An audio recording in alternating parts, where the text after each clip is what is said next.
In the immortal words of Maya Hawke, fuck the Supreme Court. Welcome back, everyone, to another episode of the Fake Nerd Podcast. I am Brandon T. McClure, coming in hot this morning, as always, with my good friends, Ben Magnet. The frick did they put in my wake-up juice? Ryan Eliopoulos. Pow! And Sparks Witty. I heartily agree. I figured you might.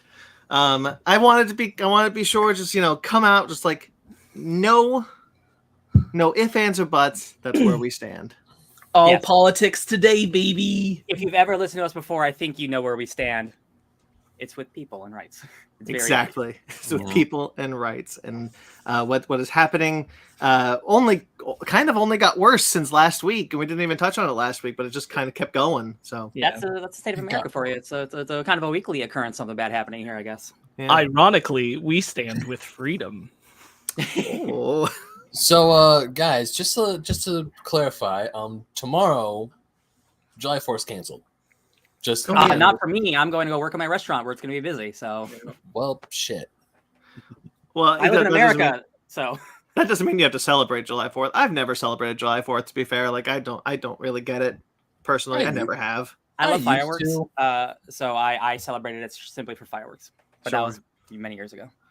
I used to always look forward to the 4th. Now I'm just kind of And tomorrow I'm kind of trying to make it a point just to watch as much anime as humanly possible and play. Today is Japan's day. And play as much video games as humanly possible. Sure. Makes sense. Yeah, I was even before, like, I even didn't like America. It's a weird soundbite to put on this podcast. I was always just kind of like, I don't get July 4th. Why are we celebrating where we live? Yay, we live here. Every day is America Day. Yeah. I spent my summers in Mississippi, where it's very, very American. But more importantly, they had really cheap fireworks. So I love 4th of July, literally outside of American flags. Just like, hey, we could buy 100 TNT bombs for $5. I've been to great gatherings on the 4th of July that really have nothing to do with celebrating. It's just being with people.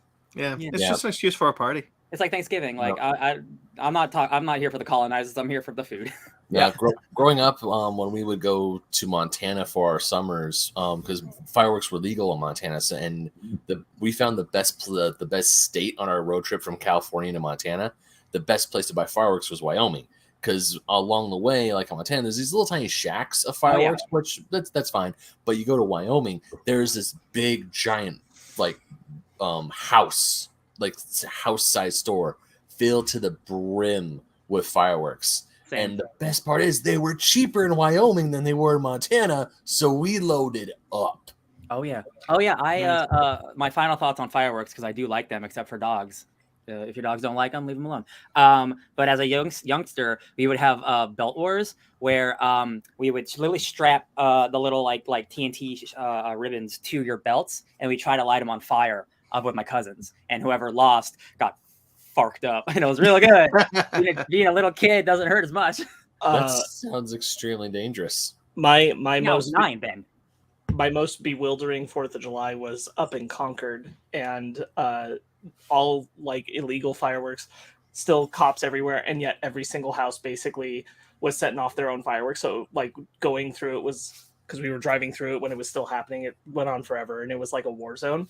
But at one point we had gone around the corner and we saw that someone on their front lawn just had like a giant mortar gun that they fired into the air to make loud bang sounds. It was a lot. On the way home from Huntington Beach on Friday, we saw a firework go up in the distance, and I was like, cool. And we kept driving, and as we passed that, what we assumed to be that area, there was a tree just engulfed in flames. Makes sense. So be careful, guys. Some places don't need fireworks. Heavily forest areas. Yeah, definitely. That was a fun tangent. But just to reiterate, we support women. We support their right to bodily autonomy, their right to choose. Also separating church from state, but we're not going to talk about that either. Let's just talk about the podcast. Also separating church from state, yes. Yeah. And also not just women, but also trans Americans, non-binary folk, people whoever can get pregnant, and their bodily autonomy was taken away a few weeks Leave people like alone. a week Leave people ago. alone. It's easy. Yeah. It's so easy to just leave people alone. I don't understand the concept. Just leave people alone. Hey, don't be a dick. Yeah. Also, that cop should still have to read you your Miranda rights, but Also, that it just kept getting worse. Jesus. Tune in next week for the newest development on Come On, America. All right, So- that's it, guys. That's it, guys. I hope we didn't lose. You know what? Honestly, if we lost you after 5 minutes of this, I don't know what to tell you. If the 7 people who listen to this now just realize that we're left leaning, what have you been listening to? Yeah, I'll be quite honest. honestly. I'll be honest. We probably lost some people at review of The Princess. We probably did. Okay, so but we do have links in the description. Let's get to the show. Let's get to the content that you guys came here for. The links. That implies that you guys are only here for the links that we put in the description. I apologize. 2 minutes. Ryan, your Yeah. YouTube channel, you were active on it this week. I wanted to play some more Final Fantasy VII Remake because I started a new job, which is going to take up a lot of my time and a lot of my night time, which is unfortunate. But hey, that game still rules. I also, while playing it, kept going, is this new or is this from Final Fantasy VII? And I was like, okay, I got to fix this shit. So instead of playing another 30-hour RPG, I watched a 3-hour condensed Let's Play of the Midgar section from Final Fantasy VII from 1995. So I just watched somebody play the game with like not their dialogue, just the game, just so I could see what happens. And it turns out a lot of that stuff is just from Final Fantasy VII. So I was assuming a lot. There is a lot of change and stuff. Like there are still like Dementor ghosts and shit. That is the stuff that's changing. But a lot of like flashback stuff. I'm like, is this new? No, it's from that game. So it's really nice to now have context to know what's different and what's not. Because otherwise, I was just, oh, that must be new, right? And like, it's very much not. So, loving that. I'll continue to play that. That's my link. That's the. I also saw that is a link. I also saw that there's a Mighty Thor. Yes. That you played. Thank you so much for keeping me in track. Yeah. I played an hour of the Mighty Thor. She came to Marvel's Avengers. There's no colon. Hey, it's a new character in a game where you're doing the same content. She plays great. She's like a faster, more ranged Thor. Your mileage will vary if that's okay with you or not. I'm okay with Echo characters. I think it's cool. I would rather get some new content than not get new content at all. But I did have some fun. It's always nice when new content does drop because the community comes back in force. So like sometimes when I play Avengers by myself, it'll be hard to find matches in the middle of the night because like nobody's playing at my specific level, blah blah blah. But everyone's jumping in for Thor, and they added so you can have like multiverse stuff. So like anybody, so you can have 4 Thors on the same team. So that was really fun. Having a bunch of Jane Fosters kick the shit out of robots. So the gameplay is always good. I did enjoy my time. They did add a new thing. They added it a while ago, but they added a thing where you can earn the cosmetics by playing the game. Because normally you just have to buy all this shit, but they have a thing where you can, if you grind, you can get the costumes. And if the costumes are good, I'll do it. So I did that for Iron Man 3's costume, and I'm currently doing this for Time Runs Out Avengers, Jonathan Hickman's Avengers Hawkeye costume, which is just like a cool, sleek black costume for Hawkeye. And I'm like, they're pulling cool comic shit that I really love. So like, that's a fun grind. I don't mind grinding if the reward is there because I love the gameplay. It's just when I have nothing to do is when I have a problem. So I'm enjoying Avengers. There's going to be another big update next month that adds more villains, more MODOK stuff, which is like a continuation of the story. So I'm very excited about the future of Avengers. Very cool. So you can check out those videos linked below. Yeah. Ben. Yeah. You didn't publish anything this week. No. Okay. But just making sure I didn't miss anything. But you did have 2 episodes of Grayson Live. Yeah. Your Super Mario 3D World. Yep. We I thought we were at the end because that Bowser boss fight sucked, and then surprise, classic Mario fashion. There's 8 worlds to play in the main story of Super Mario, and I forgot about the 8th one, and I'm like, well, shit, we got 1 more to go. You ain't done yet.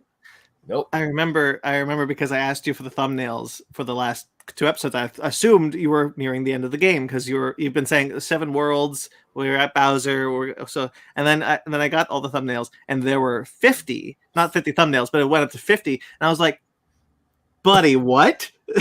Yeah, we still got more to go. We So still have more game to play. So stay tuned for more of that. But you can check out 41 and 42, I believe, in the description below. Mm-hmm. I have a couple of things. I didn't publish anything on Screen Rant this week. I didn't have anything approved, but this week we'll have plenty more stuff, mostly Thor, Love and Thunder stuff. I got approved, so stay tuned for that. But that is below, that linked below still if you want to check out some of my previous stuff. But my latest article revisiting the Infinity Saga, that went up, number 35, I believe. Where it's the if you guys remember, it's the moment where Baron Zemo's like, "This was my plan all along," to tell Tony Stark that the Winter Soldier killed his mother. So yeah, that's the moment I talked about. As if you're interested in that, you can check that out, and you can check out all the other Infinity Saga pieces that are on that website. 35 going on. Getting to my next interlude clip soon, which I'm excited to write, honestly. Love so. And a BAPM, a basement arcade pause menu. I like saying BAPM. A basement arcade pause menu went up this week, Ben, if you would like to talk about that a bit. That it did. I sat down with indie developer Nick Blake. He developed a Game Boy style RPG called Dragon Battle that is currently up on Steam as we speak. He was a gentleman I met when I went to SoCal Gaming Expo all the way back in February, and he was trying to tell people about his game. So I just sat down and we talked to him about what it was like developing for a system that is essentially, I mean, I don't want to call it dead and gone, but it's a system that's been obsolete for years. Not a lot of people play it today, but the Game Boy still has this charm to it that still draws gamers to it today. So we just talked about it, and it was a really good conversation. So if you want to get into any sort of game development, definitely check that episode out. There's a lot of good info in there, and apparently developing for the Game Boy isn't as hard as I thought it was. So I mean, of course, you still have to have a programming know-how and knowledge to do it. So for me, it's like, this is difficult. But for someone like him, it's very like, oh, yeah, I can do this. This is fun. I would imagine there was a lot more math involved in game development back then. I mean, I'm sure there's still a lot of math, but I think a lot of it's like auto-programmed now. Yeah. But you are muted, Ryan. Yeah. Thank you, doggy dogs. It's even more math. It's only gotten more complicated, more hard, more intensive. It's only gotten harder. Math, man. I can't tell you how many times when I was a kid I had told my parents I want to be an astronaut, and then the second said, yeah, but you have to be really good at math, though. I was like, well, thanks for crushing my dreams, Mom and Dad. Better to know early. Hey, they're setting you up, right? Instead of like you getting there going, oopsies, math. Oh, shit. I should have learned 2 + 2. Anyway. All right, so that's all the links down below. Wasn't a busy week for us by any means, but still fun stuff was put up, so check them out, please. All right, who wants to get into their weeks? Sparks is back. He should go. Sparks is back. Yeah. Go. I have too much to say. Sparks Bold, Wikidwitty, I missed you, buddy. Yeah. Thanks, man. Let's see. A new chapter Dragon Ball Super came out like right before I left. I read it. It's happening. It's happening, y'all. I don't know what more I can say because I don't want to spoil. We finished Obi-Wan Kenobi. You guys probably mentioned that you'd finished it, and there's a Fic Nerds watch up about it. I did just want to say one thing because we did that fresh. Like, I literally had just watched the episode before we did it. And I don't think that I highlighted enough in our discussion that they stuck the landing for Leia's involvement in the show. And I really like where the show left her and Ben, and that was all very positive. And I feel like we were focused on so many other things. I was like, that little Leia plot really worked out, and I'm real happy about it. Anyway. Yeah, I would agree with that, honestly. Miss Marvel, there's a Fake Nerds watch coming. It's been watched. It'll be talked about. Check it soon. It's been faked. I watched the Beyond Infinity thing, talking about the Lightyear movie. Oh, yeah. That's on Disney Plus, and that was fun. And then because of that, I watched Toy Story, and spoilers, Toy Story's still good. I also watched Thor and Avengers and Thor: The Dark World because there's a new Thor movie coming out. So I've watched all those. Real quickly, how is Avengers? Good. I'm kidding. Strange New World, still watching that. I think I'm an episode behind. The Boys, we've got Fake Nerds Watch coming out. I'm caught up on The Boys. Can't wait to talk about it. Y'all are going to hear it after that last episode drops. Stranger Things, I've finished the season of Stranger Things. I have a lot of thoughts. We'll talk about that too at a later date. There's a lot of just, hey, we'll talk about that later. I read the Miss Marvel team-up comic. I didn't get to talk about it because I read it later. Appreciate you. Right. Yeah, I think I'd read all the Spider-Man ones before, but I hadn't read the Captain Marvel ones. It's a good comic. I'm happy I picked it up back in the day. I also read the first 11 issues think it's 11 issues of Miss Marvel, like original old beginning Miss Marvel, while I was at the cabin. And I also read the first 18 issues of Jason Aaron's Thor. So that was all stuff I was doing while I was at the cabin because I could. I like it when we read the same things. Yeah. Yeah, just good stuff. Good comic reading. I started playing Disney Mirrorverse. I'd been waiting for that game. It's a mobile game. I started playing it. Ryan got to it because it had dropped while I was away, but I'm enjoying it. It's fun. Right, that's the one. That's the one where they have all the the McFarlane toys for, with all these weird alternate dimension versions of Disney characters. Incredible designs, Kingdom Hearts take notes. What was that? Kingdom Hearts take notes. Oh, for real? Yeah, it is the boldest designs that Disney's ever had for these characters. Like some of straight up just making characters into steampunk characters. Frank from Jungle Cruise is just like a Swamp Thing man. He's got a giant Swamp Thing arm. Yo, wait, what? Dwayne Johnson? Yeah. That's great. Yeah, the only character not really represented is Finding Nemo because it's a fish guy, but they could figure that shit out. I'm sure. Put him in a walking mech suit, and he's a fish in a put him in a fishbowl. He can work. You can do that. Yeah, but all the villains, Gaston's a cool hunter man. Sully is a giant tank with a giant shield. Scar is an assassin who he hides in the shadows and he strikes from the shadows. Really excellent design. It is a mobile game. Oh. Yeah. Yeah, that's awesome. Oh yeah. It is a mobile game, so 6 hours in, you're gonna be all right, I'm already hitting a wall where I have to grind to level up more and stuff, and which is fine. It's a free game. But they try and get you with all the gotcha mechanics. It was funny to me how within the first 2 days, once you get a certain amount deep into the game, it just starts throwing things at you. You want to spend money here, you want to spend money here, and I'm like, no. Every new window you open up, ooh, limited time offer, spend $5.99. It's an 800% increase value. I'm like, that's a big number. I don't care. So I got a lot of the characters that I already want. Unfortunately, you get it's a tier system. So you have tier 1, 2, and 3, and the lower tier, the less powerful they are. So I got Eva from Wall-E, but she was a level 1. So she's power level 100, and all of my characters power level 700, and she's just not leveling up fast enough. And I'm like, I really want to use you. So that's gonna be a grind. You're at the mercy of what star ranking your heroes can be. Yeah, it's all, and that's why that's why I'm just focusing on who's got the most stars, and they're the ones I'm taking the furthest, and then we'll work our way down. And I was really interested in this game primarily because of art design alone, and there's a few times while I'm at Target or Things from Another World, which is a comic book store on City Walk, I would always see these toys from it, the Jack Sparrow has the skeleton arm, or and I'm looking at these toys and I'm like, you know what? Quite honestly, these toys rule. I would buy all of them if I had the money. It's very interesting the way that the rollout happened, because those toys came out a year ago, and that game just finally released. I thought the game was out already. No, they delayed the game a lot. I was surprised that I guess that was just wave 1 of the toys, and so I guess they just really wanted to get them out there.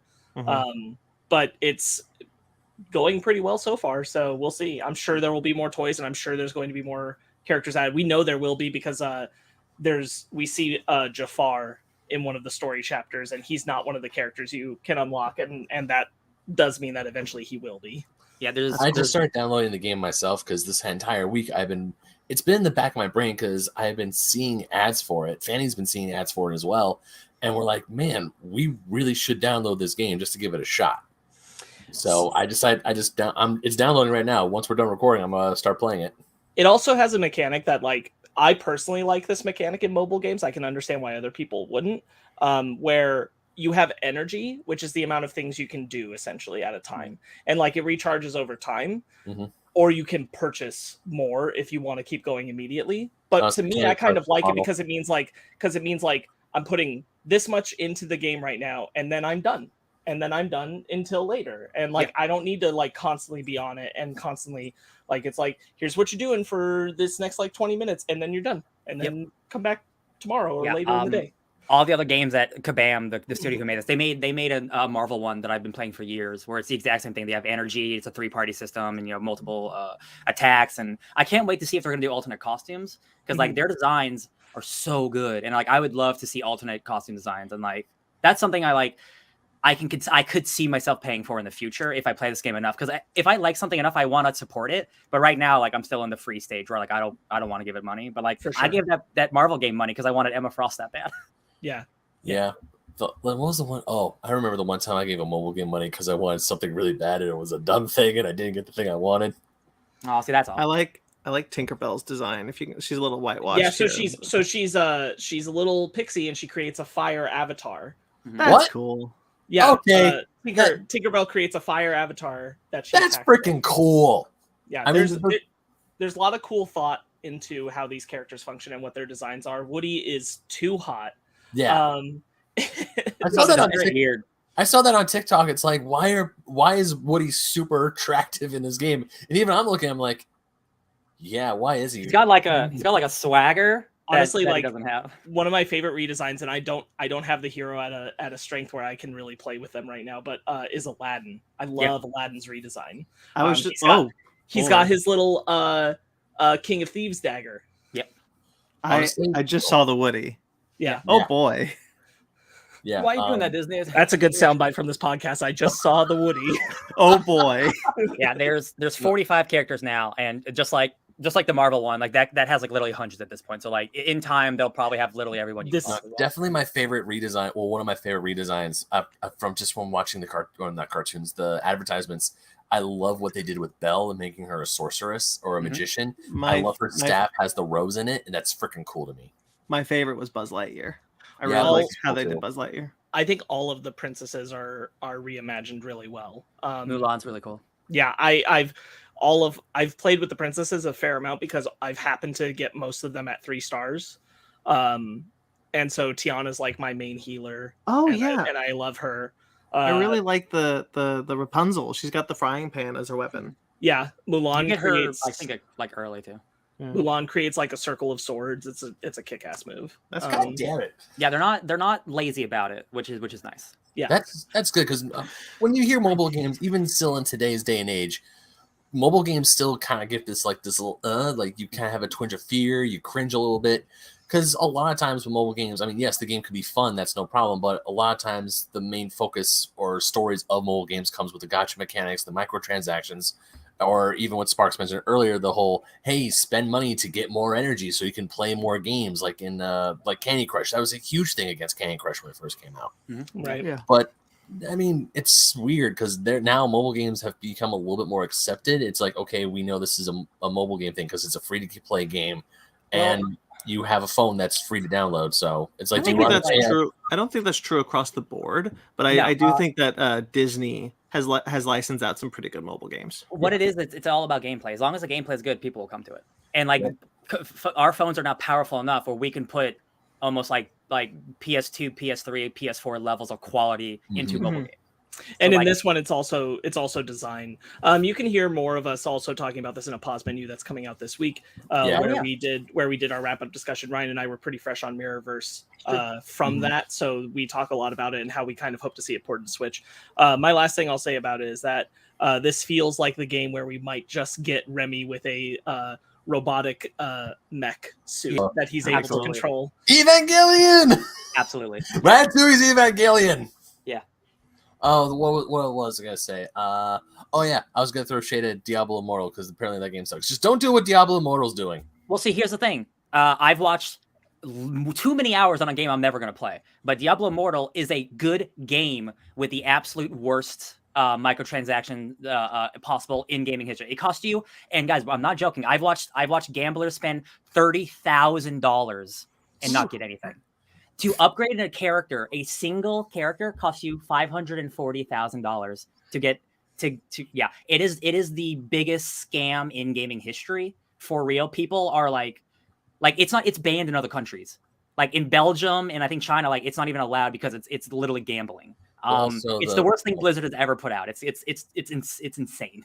Well, also it's banned in China because the account, the social media account that's run by the Activision Blizzard in China, made a joke about Xi Jinping, and of course, you know what China's gonna do. What China's gonna do?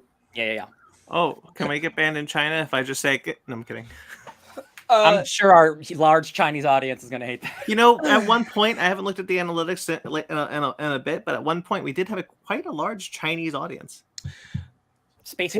Tangentially related to talking about Disney Mirrorverse, I watched the first 2 episodes of the not marketed that it was dropping at all and just came out Baymax show.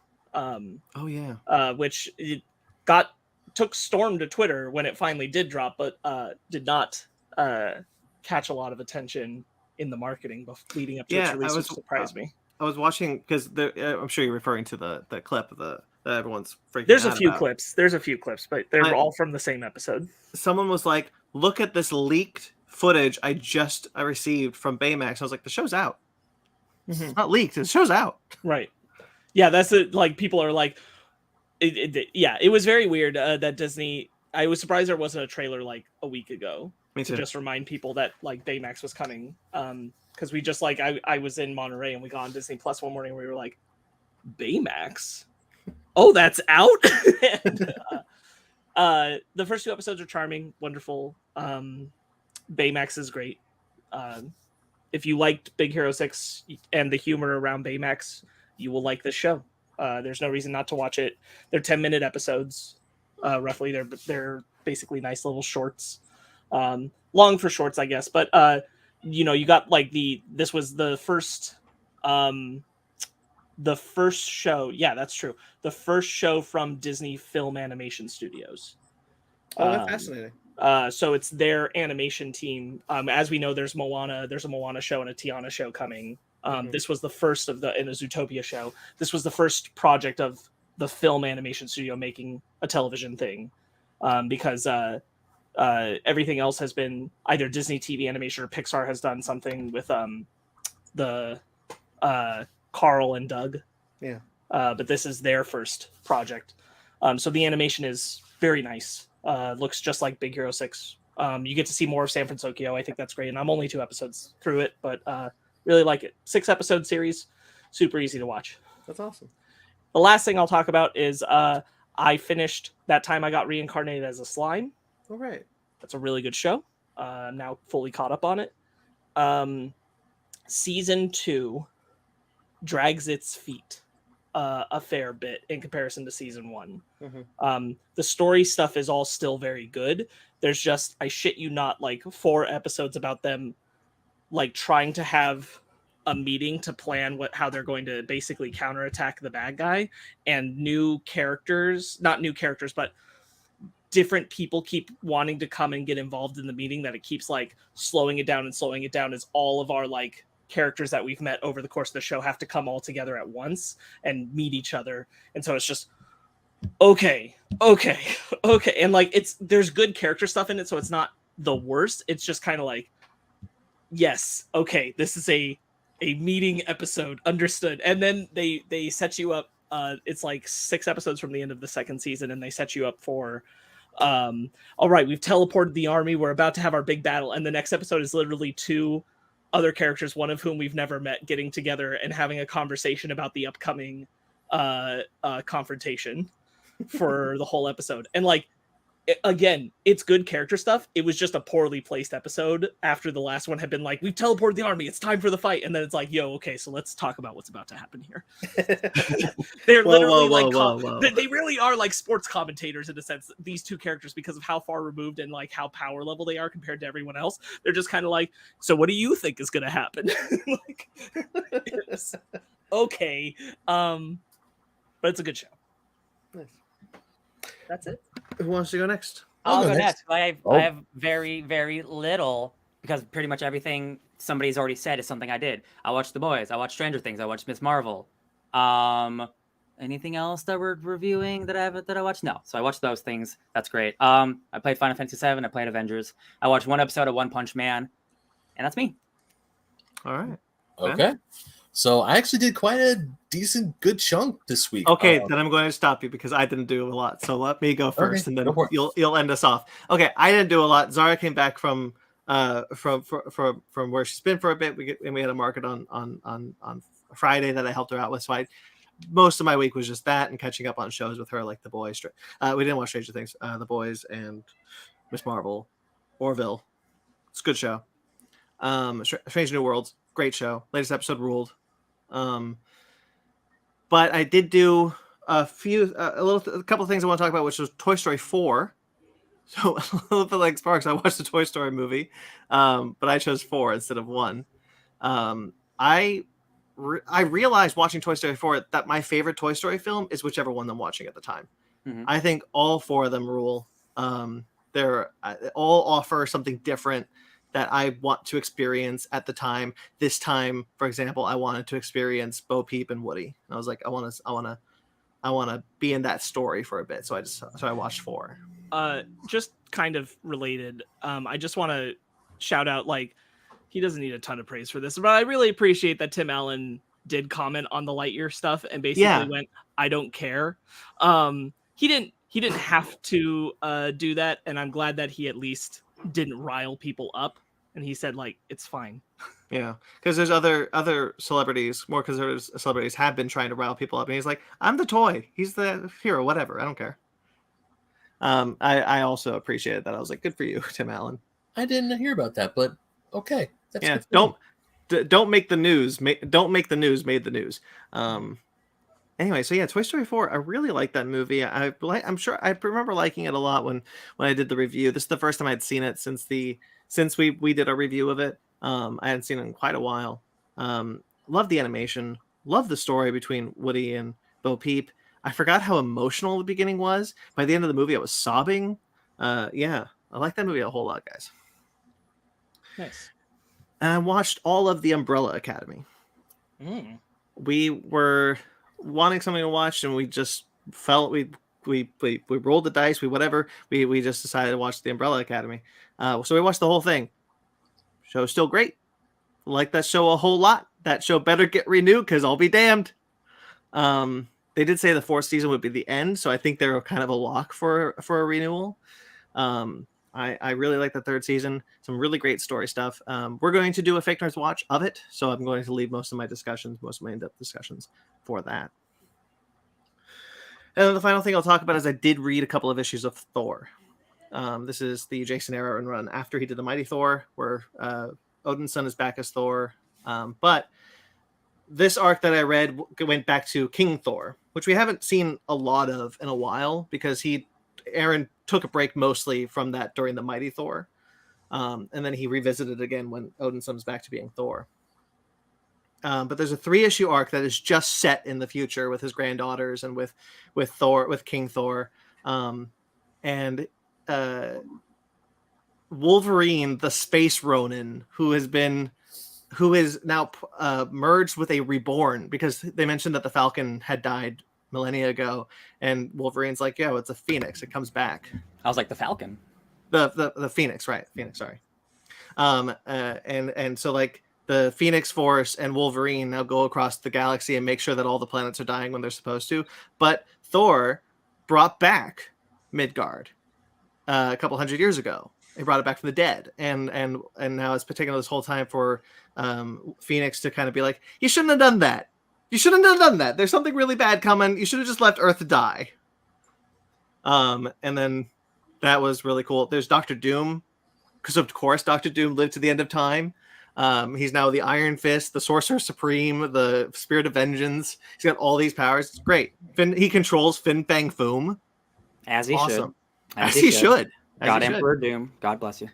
And Wolverine as the Phoenix is such a cool concept. And again, going back to, like, everything Jason Aaron does in Thor is so big and grand. Like, I lament that we'll never see. This is not from this side of this part of the story, but I lament that we'll never see Jane Foster punch Odin from Saturn to Jupiter and back again, and to New Asgard. Like, we'll never see that in the movies, because the movies don't go that big, especially with Thor. Not necessarily that big. They go big, but not that big. But that comic is all just everything goes that big. Everything is the biggest thing ever. One thing I will lament about the MCU is I wish that they weren't so protective of Avengers movies. I wish we could just have the next Avengers movie. It's a Thor event, and then 2 years later we have a Captain America event or whatever. Like, I understand being precious about the Avengers name, but like you don't have to make it Endgame every time. You could just make it a team up movie. But that's not what they want to do. They want to make it the biggest thing ever for the Avengers. So it's the event, the equivalent of a comic book event, essentially. Yeah, right. I agree with that. It's one of the reasons I'm like more hopeful in the long run that we get more and more like character crossover team up style stuff where people aren't so locked into their own films. Yeah. Just like Thor: Love and Thunder coming up. Yeah. Mm-hmm. It's just but go back to the story real quickly. Just everything that's been happening with like Gore and how ego plays into the story, which now that Sparks is reading, and I'm not going to spoil anything.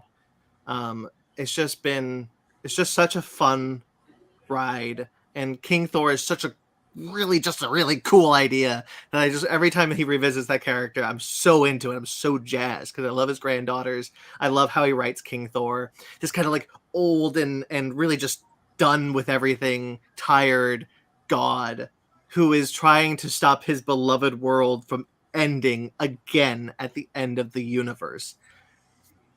Love it. Love that book. It's good stuff. That's it. That's all I did. Ben. All right. So the first thing I want to talk about is that I stayed up way too late last night because I was binge watching the second half of definitely one of my favorite Disney animated television shows, and I'm still mad, just like the creator is mad that it's not getting the true ending it deserves. The Owl House. I had no idea the second half of season 2 dropped on Disney Plus until just this week. I don't know how long it was there, but I finished the whole season, and I don't know what else I have to say about the show besides the fact that it is truly a great Disney show, and also something I'm surprised Disney even allowed to put on in the first place. And I'm not talking about Luce and her girlfriend Amity. I'm talking about the death, or the concepts of death, not just the gore, but the crazy concepts of and the Lovecraftian style monsters that we see in this show. There are a lot of things in the show that's like, this is on a Disney show. I think this would be more on like Nickelodeon. One of the characters, he's going up to this altar and he sees the bones of his kind littered across the thing, across the floor, and it's like, yikes. But besides that, the show is so good. It's beautifully animated and the fight scenes are really great. And Sparks, back me up on this, because have you finished the Owl House yet or not yet? No, I'm watching it with Megan, and we were waiting for the entire season to be available. So I'm probably not going to finish it for a while. Okay. So I won't spoil much, or I won't spoil anything at all of it. Just the fact that it's a fantastic show. Definitely go ahead and watch it. And just like in the first season where they put in the Buster Sword in one of the scenes, they put the Spear of Longinus in one of the episodes. I'm like, holy shit, Evangelion! Oh, speaking of, 10 more weeks, guys. 10 more weeks. Yep, 10 more weeks. Till our 300th Evangelion. Ben's on notice. Ben's on notice. For Evangelion, yay. So It's just 4 movies. It's not hard. I know. But Ben, if you start now, you'll finish just in time. Shut up. Yeah, Owl House is great. That ending just had my jaw dropped. I finished it around 4 a.m. last night. I stayed up way too late, but it was worth it because I missed binging that show. When I got to the halfway point of season 2, I was like, man, they gotta hurry up and put the rest of it on Disney Plus. I need to binge it. And there it is. I'm like, cool. I'm not moving from my couch for a while. Mm-hmm. So that was like the big media thing I watched was Owl House. Amazing show. Go ahead and watch it on Disney Plus. I'm still a little nervous of what Disney's going to do for the air quotes 3rd season because when we last talked about it, they said they weren't going to give it a full 3rd season. They're just going to do like movies or something. I mean, it's getting an end, which is good, but at the same time, with that ending, it's like, nah, dude, I need a season to see how this ties up. I think it's getting like 2 like movie specials or something in the equivalent. Yeah. Kind of bullshit if you ask me, but Owl House is great. Go watch it. Amazing show. The other thing I did, for the first time in a long time, actually, I saw a live theatrical production. I haven't been to the theater in a while. Jeff, a friend of the podcast, Jeff and his mom were down here yesterday, and they have a friend of theirs who was the who did the choreography in a play called Shakespeare in Love, which is an adaptation of the film, which won an Oscar over Saving Private Ryan. Oh, I did not know that. 1999. Nice. I've seen both. That's about fair. I actually never seen the movie Shakespeare in Love, so this. Hey, we saw the play, so you've seen it. Yeah, I saw the play. It's like when I went to see The Wedding Singer Broadway show, but I haven't seen the movie yet. I haven't seen the movie yet. Nice. Yeah, the Broadway show. If you guys remember Stephen Lynch, a folk singer, comedy folk singer, he was the star. He was the Adam Sandler character. Oh, cool. Yeah, so I saw that, and what I really like about this theater is that the theater I went to, it was an open air theater, and it was a very small venue. It's the Muck Theater out in Fullerton, or there's like a full on name, but they just shortened it to the Muck. It's a really cool space because the seats are, it's amphitheater style, but the seats also have tables like bolted to the ground, so you can bring your own food and beverages, and you can sit there and snack while you're watching the show. The only thing about the space that can definitely put a damper on the show is the outside elements, because we're close to a street, and there was a guy in I want to say it was like a super loud motorcycle who was over revving his engine and drowning out the dialogue from one of the actors. Mm-hmm. Sure. And it wasn't just like this quick little meow. It lasted for a good 34 odd seconds. And they didn't have it wasn't mic'd? No, as far as I can tell, it wasn't mic'd. So wait, hold on. Ben, he was asking if the actors were mic'd, not the motorcycle. No. Yeah, I understood. Yeah, the actors didn't have microphones on. It was all done through their. I didn't mean to be mean. It just occurred to me like, oh my god, do you think that's did he ask that the motorcycle was mic'd? No, it's all good. It's all good. No worries. I'm sorry. It's all good. No worries. You weren't mean. It's fine. So yeah, the actors didn't have any microphones on them. It was all done through just their all natural voices, and because in a smaller space, you don't really need the microphones. And also, not only that, because of how close we are to 4th of July, fireworks were going off. The only exception was that we heard the Disneyland fireworks from where we were in Fullerton. And those got pretty loud, but there are still other people around in the neighborhood shooting off fireworks. So we're trying to listen to this really intense scene between Shakespeare and his love interest. And we're trying to listen to him, but then we hear pop, pop, pop, pop, pop, pop, pop, pop, pop, or someone like shooting off firecrackers in the background. So it's still a really cool space. It's a really, really nice area, and I have to say, I would definitely love to go back and see a show there again. So nice, yeah. Outside of that, wise, not on 4th of July weekend though, maybe. Yeah, definitely don't go on 4th of July weekend. Yeah, besides that, video game wise, I finally played a little bit of Elden Ring this week. I just played a tiny little bit with Grayson when I came home from work on Saturday, or no, not on Saturday, on Friday, because I haven't played Elden Ring in over a week. So we sat down, we cleared some monsters, we beat some bosses. It was a good old time, and I cannot, because I got a day off tomorrow, and I can't wait to play more. Oh, I did play a video game. I forgot because I talked about it on the Basement Arcade episode. It's coming up, but I played and beat Shredder's Revenge, and that's an excellent game. Yeah, it is. Yeah, I also forgot I played a video game. I played Lego Star Wars: The Skywalker Saga. Still, I'm trying to go through and complete some planets. Really great level design. I'm done. Yeah, and that's my week. Cool. Shall we do our bread and butter? Garlic bread time, baby. Butter me up.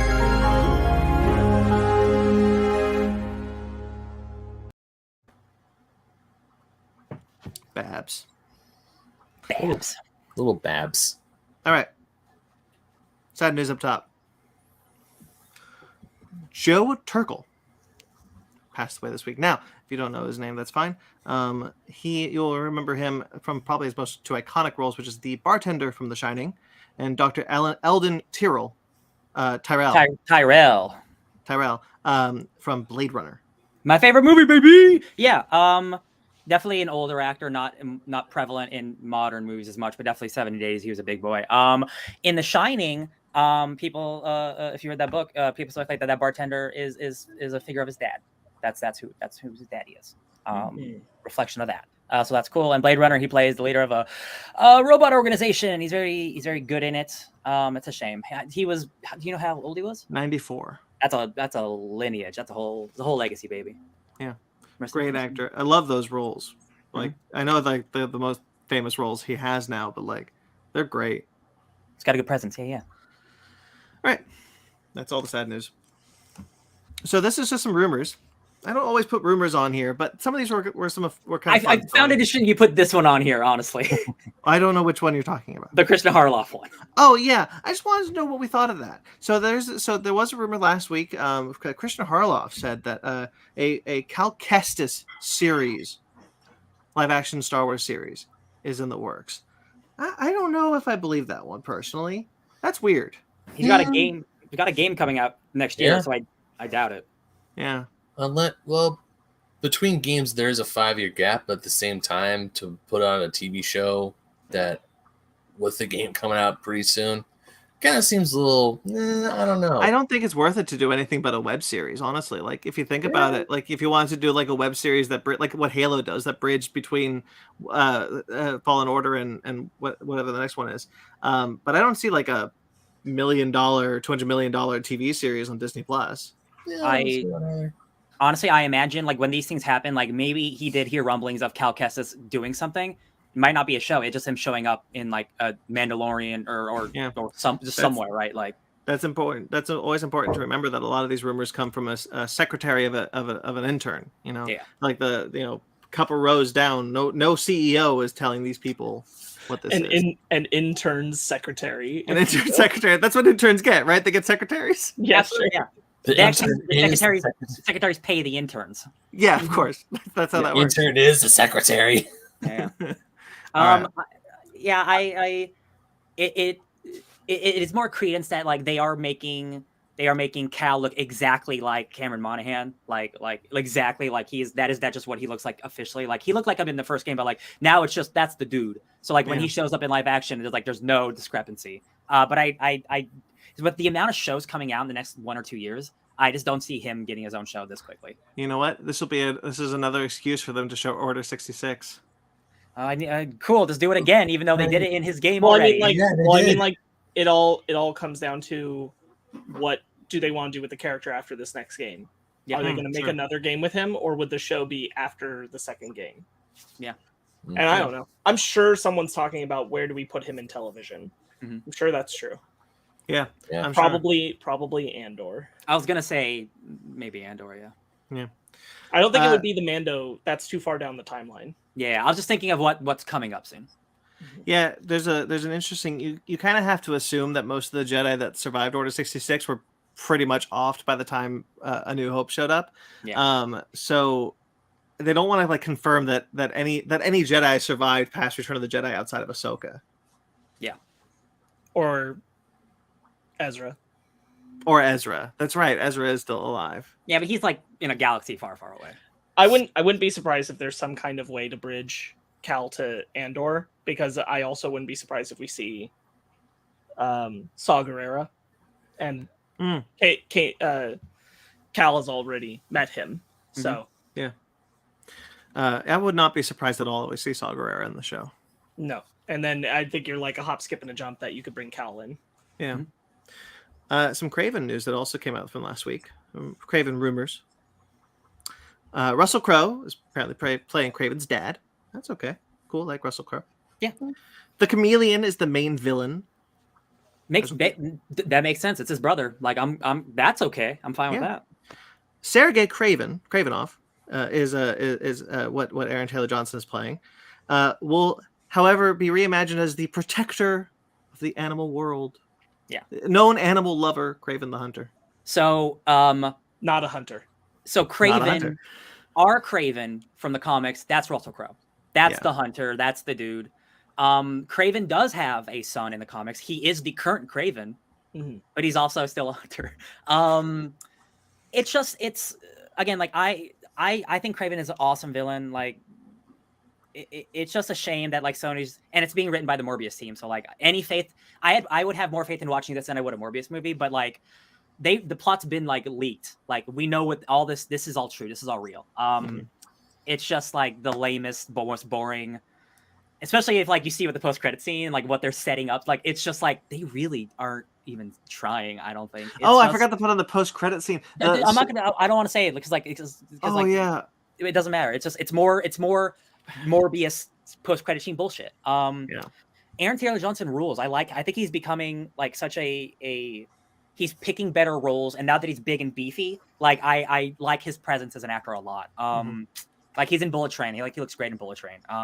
It's just this is not what you do with a Kraven story. You can have him.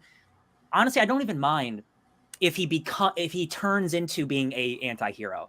But you don't start with your villain just being like, I love animals when his whole thing is the hunter. It just what's the point? Why? It's what you said. It's the most lame and boring way to go, which is what Sony's track record is with these movies. They don't want to do anything interesting with them. They want to make the MCU with Spider-Man villains. Like that's what they're doing. They're going the most boring way to do this. Outside of Venom: Let There Be Carnage, which apparently got away from them a bit. But other than that, they don't care about doing something interesting or keeping true to the character's origins. They just want to do this shared universe. And the post-credit scene honestly gave me PTSD flashback. I will say, like, Russell Crowe as Kraven, I am excited to see that. Yeah, sure. 20 years ago, make a Kraven movie with Russell Crowe as regular Kraven, like that would have ruled, right? Yeah. So like I more than Morbius, like I don't care about Matt Smith being a vampire man. Like I am interested in Russell Crowe as Kraven. That is an aspect of the movie I am willing to see because he can pull out that ferocity that I think can be in a good movie. But it's the Morbius script, and that script isn't very good. So we'll see, I guess. All right. Well, I know how to change your mood. Yes. Howard Stern was not talking into the mic. He was talking to a friend in a studio with a hot mic that went around. That he revealed he's in the upcoming Doctor Doom movie that's filming this summer. Yes. Look at that. So I looked heavy and hard into this to get all the details I could. You also add on there like he's not happy about it, but he's not happy about it because he's not. I think people are misconstruing why he's not happy about it. Howard Stern's trying to run for president in 2024. I don't know if you guys know that. Oh, I heard about that. Yeah. He's not mad that he's in a Marvel movie. He wouldn't have said yes to it. He's not mad that he's in the Doctor Doom movie. He's mad because the scheduling is awful. Because he has a talk show that he has a multi-million-dollar deal with. I think he's still with Sirius, but like his commitment schedule is insane. You keep using the word mad, but like I never thought when I read what he said that he was mad. I thought that it sounded like he was just stressed out about it because he had so much going on. That's how I read it when I read the transcription. Yeah, people are misconstruing like he hates that he's in a Marvel movie. And I'm like, just read this transcript, guys. It's right there. His scheduling is insane, and like Marvel needs him for this period. He's like, I'm gonna do it, but I'm gonna be miserable. Like I'm trying to do this campaign. I'm trying to run a show. Like it's gonna be really hard. Black Panther trailer. Black Panther trailer is incoming. Black Panther's coming out this year. It's like we got some great images of shit coming in that movie that I'm not gonna say, but if you're on Twitter and you've seen it, it's some of the coolest redesigns of characters I've ever seen in my life. I love what is happening with certain characters, and with that, the rumors are true probably that they filmed some extra stuff that involves Doctor Doom in like a post-credit scene, which will set up whatever happens in a Doctor Doom movie. You guys know how much I love Doctor Doom. That is a guy who can absolutely support his own movie. Unlike a Kraven, Doctor Doom is a dude who has multifaceted layers of being a hero and a villain. So like, this is awesome. Howard Stern is in it probably as Howard Stern. You know how they do in Marvel stuff. He'll be someone who like maybe interviews Doctor Doom or something. Well, I was actually going to say that's actually really interesting because we haven't done that since Iron Man 3. We talked about this recently. Like that's where we had like Bill Maher and other people. Like we did that in the Paramount era, but we have not had real people in the media appearing in the Marvel films anymore since then. Yeah. So this is a little bit of a sea change, kind of unexpectedly. Yeah, I wonder if he's going to be Howard Stern or he's going to be just like another radio person. That's the thing. It makes me wonder if he will actually be Howard Stern or if it's going to be like some cute nod that like he's playing a character or something because of that. Yeah, we've and like strayed so far away from that idea. and like I can absolutely see, because like Doctor Doom doesn't mind doing interviews with people. He loves Right. talking to people. He loves spreading the word of Doom, right? So like I can absolutely see like, ooh, the full story on Victor Von Doom. Is he hero? Is he villain? Is he a fascist? All the things are true. So like, just accidental confirmation that Doom is coming to the Marvel Cinematic Universe this early in his own movie. Like I trust Marvel more than I trust Sony. So like, oh, they also confirmed that Reed Richards' teleporting technology from They did say Multiverse of that. Madness was Doctor Doom's technology, and that doesn't need to be there, but whatever, it's fine. Did you see also? Sorry, wrong sentence. I assumed because of this news that this comes out before Fantastic Four. Yeah, fascinating. I think it's incredible, because if you want, Doctor Doom is not a guy you just introduce in the third act of a movie. Like he is such a big character. And if they want to do Secret Wars right, you introduce Doctor Doom early and you flesh him out as hardcore as you can. So when you see him as a villain, you see him as a hero, you understand all of it.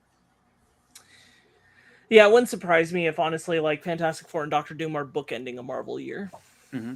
Oh, good point. Yeah, that'd be fun. I suspect they're probably filming around the same time. Well, we don't have a director for Fantastic Four yet. Sure, but I mean, like, we don't know anything about, except that apparently there will be a Doctor Doom filming next year. So we don't have an actor or director or any of that we know of. So it wouldn't surprise me if they're setting that on track. We just know Fantastic Four is on the slate soon enough. It wouldn't surprise me if they're filming next year. Yeah, I think the 1-2 punch of introduce Doom, introduce Fantastic Four, that's just so exciting. Like I honestly didn't expect Doom to come this early. I just want Doom to come all the time. You know what I mean? Mm-hmm. Yeah. I saw a headline. I want Doom to come all the time. I just saw a headline where it was like, as Phase 4 reaches the end, I was like, nah, dude, we're not at the end of Phase 4. Well, it's Feige that said that. No, he said what's coming soon will be revealed. He didn't say that the next phase will be revealed.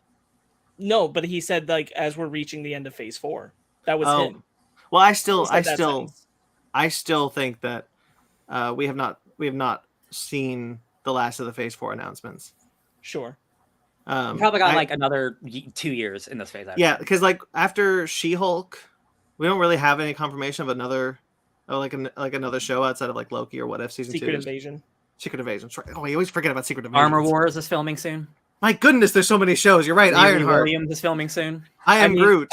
I'm pretty sure Secret Invasion is the last Marvel show this year. Mm-hmm. Yeah, that would make sense. At any rate, I still think after whatever the last one will be, whatever Fantastic Four, because I think Fantastic Four is Phase 4. Like, I really think that we get more, maybe 1 or 2 more out of that, in the next like Comic-Con or whatever. I was honestly kind of surprised he said it, because it feels like he's abandoned the phase ideology anyway. Yeah, But he did say that, so I was like, sure, okay, end of Phase 4, whatever that means. Yeah. Because even the phases before had like clear endpoints. Like, I don't think that's going to be the case going forward. Neither do I. All right. We all like Superman. It's true, all of it. There's some DC news for you guys. This is I just pulled out some of the juicier bits. I didn't keep some of the more boring stuff. Yum. Like, do you guys care that Bradley Cooper might be in Joker 2? Yeah. Because then we can have the scene where he rolls down the window and he's like, I just want to look at you again. I don't know why he turned into that voice. I mean, a 30s New Yorker. 20s gangster. Yeah, Harley, yeah. Yeah. No, Brad. I mean, I am cautiously happy about Joker 2 the musical. Mm-hmm. All right. Well, Superman. We knew of a couple of things going on with Superman. Specifically, we knew for a fact that Ta-Nehisi Coates and J.J. Abrams were developing a African American Clark Kent Superman story set in the 40s. Mm-hmm. And Michael B. Jordan was working on a Superman potentially series centered around Val-Zod. Mm-hmm. Well, the Ta-Nehisi Coates script has apparently been turned in. It was turned in December, and major rewrites were ordered to make it a white Clark Kent sent in the modern day and be a reboot set within the DCEU, whatever that is afterwards. Clarifying that we're still in rumors, not That we are still in rumors. These are rumors. So here's the script. Change everything about it, and we're good. Yeah. Cool. Okay. Yeah. Cool. Great guy. Good job, guys. Good job, Warner Brothers. Do you remember the reason we brought Ta-Nehisi Coates in? Get rid of it. To be fair, like this does line up with not a rumor with the new guy coming from Discovery to Warner Brothers say that he wants to bring back Cavill. He wants a Superman movie set in the EU to be the priority.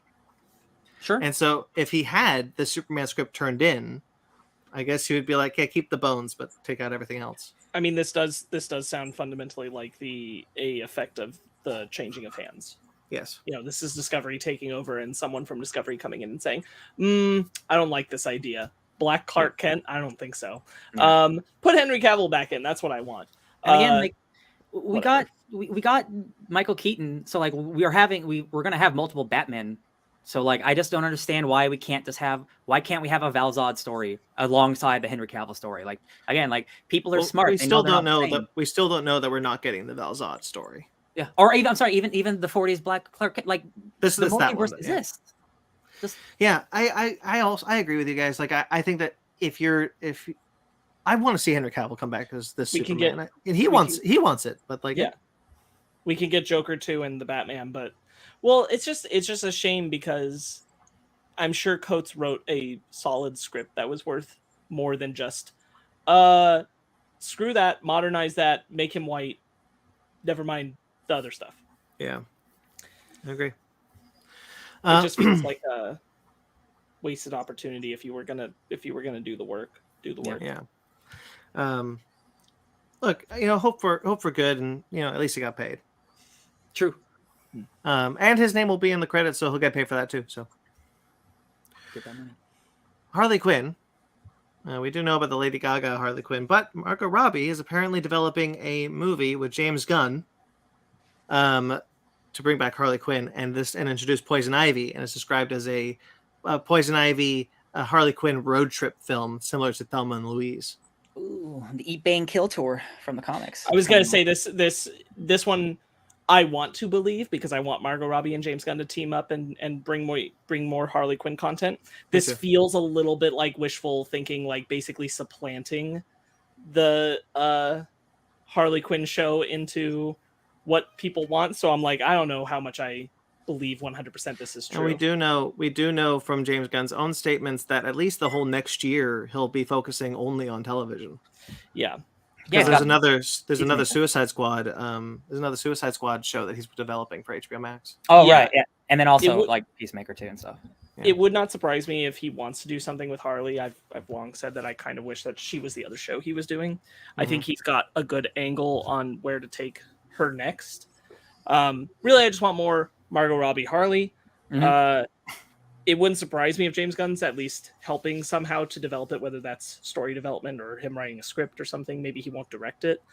But yeah, I just want something. This sounds a little bit like wishful thinking to me, but I do want something soon. Yeah. And then finally, we'll just end off with Nightwing. I believe we knew a Nightwing movie was in development. Yeah, Chris McKay's been attached for a long time. Yeah, well, Chris McKay is reiterating that he's attached. It is going ahead. It is moving forward. The Court of Owls are going to be the main villain. Yeah, and Michael Keaton is returning as Batman Bruce Wayne. Okay. I know people are mixed on Dick's first movie being a Court of Owls movie. I get it. There is a section of fans who don't like how tied he is to Gotham instead of him being his own man with Bloodhaven. And I 100% get that. I think the story that Scott Snyder told with Kyle Higgins, I think it's awesome. I love that Nightwing run. I think it's really cool. Court of Owls, I think is one of the coolest Batman villain groups ever made. I think they are exceptional. When that Scott Snyder run is so impeccable. I got a tattoo of it. I love it. I like most of Warner Brothers' output recently with their superhero stuff. So Nightwing is my guy at DC. Like he is one of my favorite like superheroes. That's not a swamp monster. So I think Nightwing is the best, like one of the most well-rounded, most evolved characters in comic book history. Like no other character has had an evolution of Robin to Nightwing to Batman to Grayson the Spy back to Nightwing. Like I love his arc as a character. And like I'm excited for it. It makes me happy that it's happening. Yeah, I'm excited too. I love Nightwing. The other thing that came out also this week, but not related to these rumors, is that the Batgirl first screenings of Batgirl had started. Just like test screenings for it, and one of the kind of the big thing that I noticed was that it confirms that Michelle Pfeiffer is Catwoman in this universe now. Oh, my girl's coming back! Oh my god, it's all everything. I mean, it would make sense if you got Michael Keaton, then you gotta assume you got Michelle Pfeiffer too. Right. So that means this Nightwing movie is Chris O'Donnell, right? Oh, you know what? You know what this makes me think, y'all. Why? Why would it be Chris O'Donnell? Because it's not Michael Keaton's Robin. I'm saying. You know what? Also, they gave Michael Keaton a pretty good ending in Crisis on Infinite Earths. Let that man rest. Yeah, they're married, aren't they? They're married. Yeah, they're married, and they're. So hey, I wonder if they obey that rule. Hey y'all, who we all know that Batman has a kid in another universe. Mm-hmm. There's a chance that maybe we get a Helena. Is that her name? What's her name? Helena Bertinelli? What is it? Well, Helena Wayne. Helena Wayne. Yeah. Is that Huntress that you're referring to? But Helena Bertinelli is the same character, but different. Mary Elizabeth Winstead. Yeah.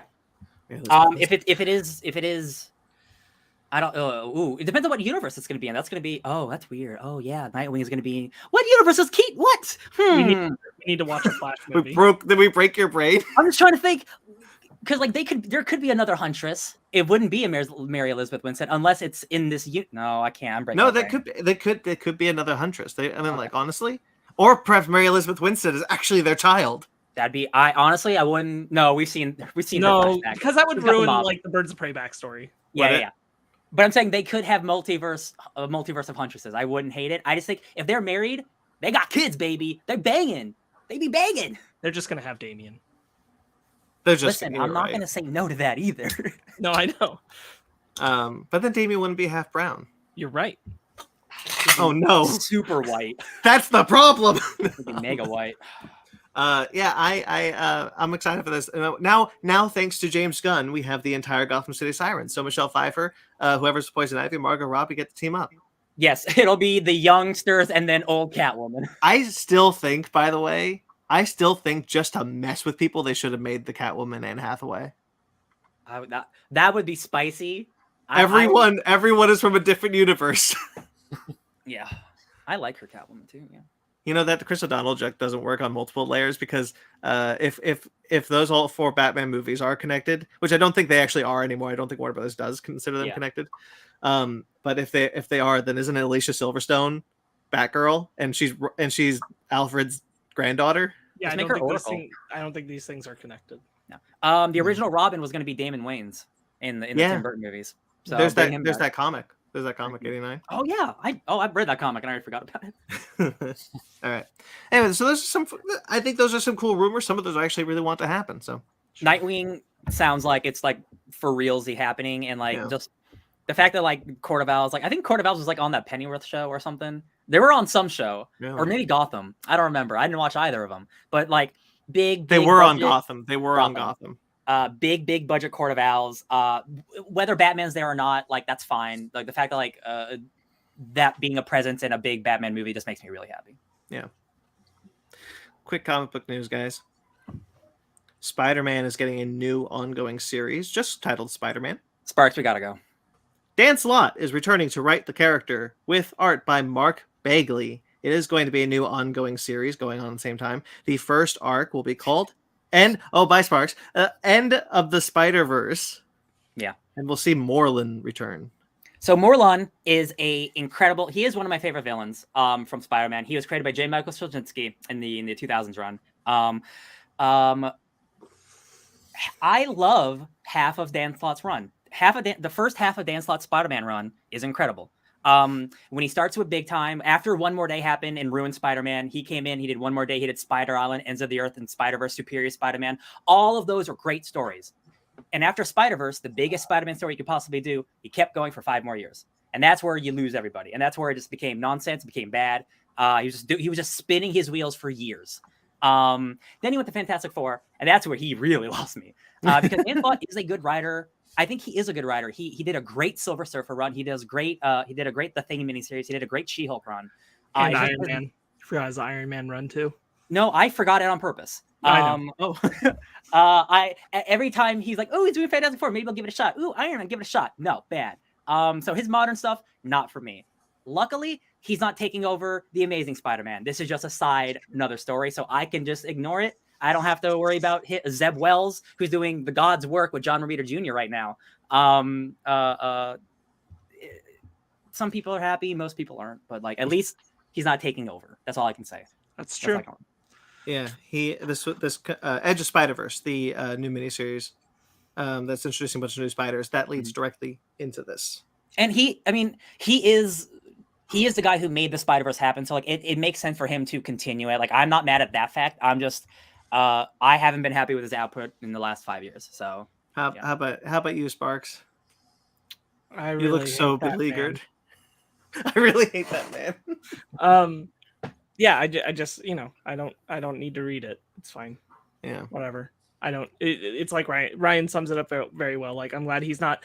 It would really, really tick me off if he was taking over what Zeb Wells and John Romita Jr. are doing.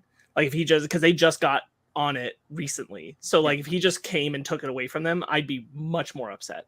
What worries me is because it first started with Spider-Man Beyond. And that was coming out 3 times a month. Like that was like a try monthly or whatever it's called. And now it's just regular The Amazing Spider-Man monthly thing, or bi-monthly. I'm wondering if they're not completely happy with the sales, so they want another Spider-Man book. And Dan Slott, whether we like him or not, he sells comic books. He to the mass audience, he most people, general audiences like his Spider-Man stuff. So I hope it's not a situation where they're not happy with the current output. Because I think it's great. I don't think they're unhappy with The Amazing Spider-Man. I think that they're less pleased with other Spider character comics performances of late. I think unfortunately, as it should not have, but I think Spider-Woman has taken a dip.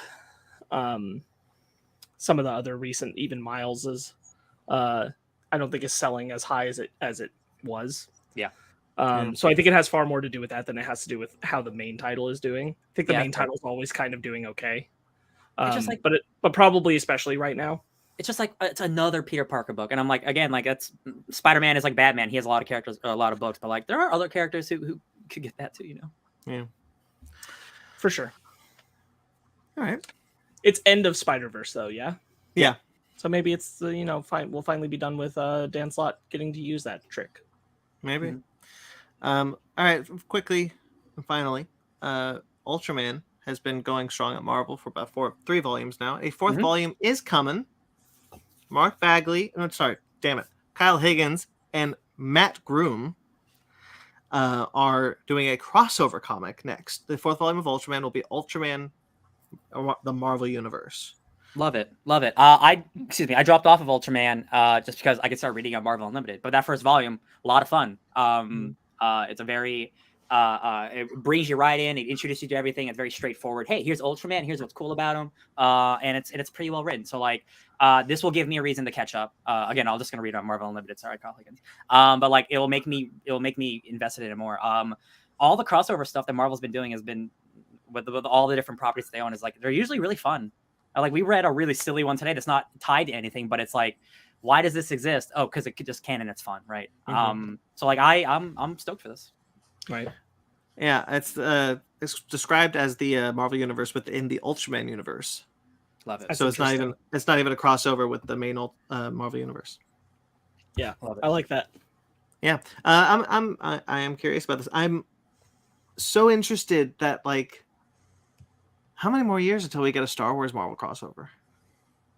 I think, honestly, I don't even know how they would do it. I mean, I don't either, but like, there's no Surely someone's thinking of it, right? Yeah, I honestly don't even know if I want it either. Yeah. I just there's no reason I need Luke Skywalker and Iron Man to hang out like that. Those are two universes do not need to cross for me ever, honestly.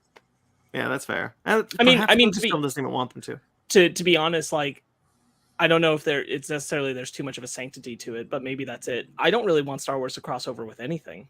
Yeah. Oh yeah, that's a good point. To be honest with you, like, I really don't. Yeah. Well, I'm with you there. I'm fine with Star Wars just being Star Wars. I just keep it there. I don't want it to bleed over. If Marvel is truly getting Transformers, though, I really hope that they cross over with the Marvel Universe. Oh, well, we just read a book. That would be perfect. Absolutely. I'm more comfortable with Star Wars crossing over with something when it's like already adapted into a medium of something else. Like if you had Lego characters, like when the Lego Star Wars characters show up in the Lego movie, like that doesn't bother me. Yeah. Or if a Fortnite comic involved Star Wars and Marvel characters at the same time, I'd be like, yeah, fine. But that's bringing everything to its own thing instead of one crossing over to the other. Yes, exactly. That's the context where I'm cool with a Star Wars crossover, but like the idea of just Star Wars and Marvel crossing over, I'm like, rather you didn't. Yeah. Sure. Okay. That's all the comic book news. Some casting news then. Ooh. Madam Web, speaking of Sony, Sony's universe of Spider-Man characters? Spum? I don't care. Spunk. Madam Web. Emma Roberts has joined the cast. She joins Sydney Sweeney and Dakota Johnson. What the? This is such a good cast. Why are they doing this to me? What is the script telling them? That's the thing. That's the thing. Let's not pretend Emma Roberts always picks winners here. That's fair. No, that's true. But like Sydney Sweeney is like a big up and coming high profile person, and then Dakota Johnson is someone who I think is a little more selective on her roles.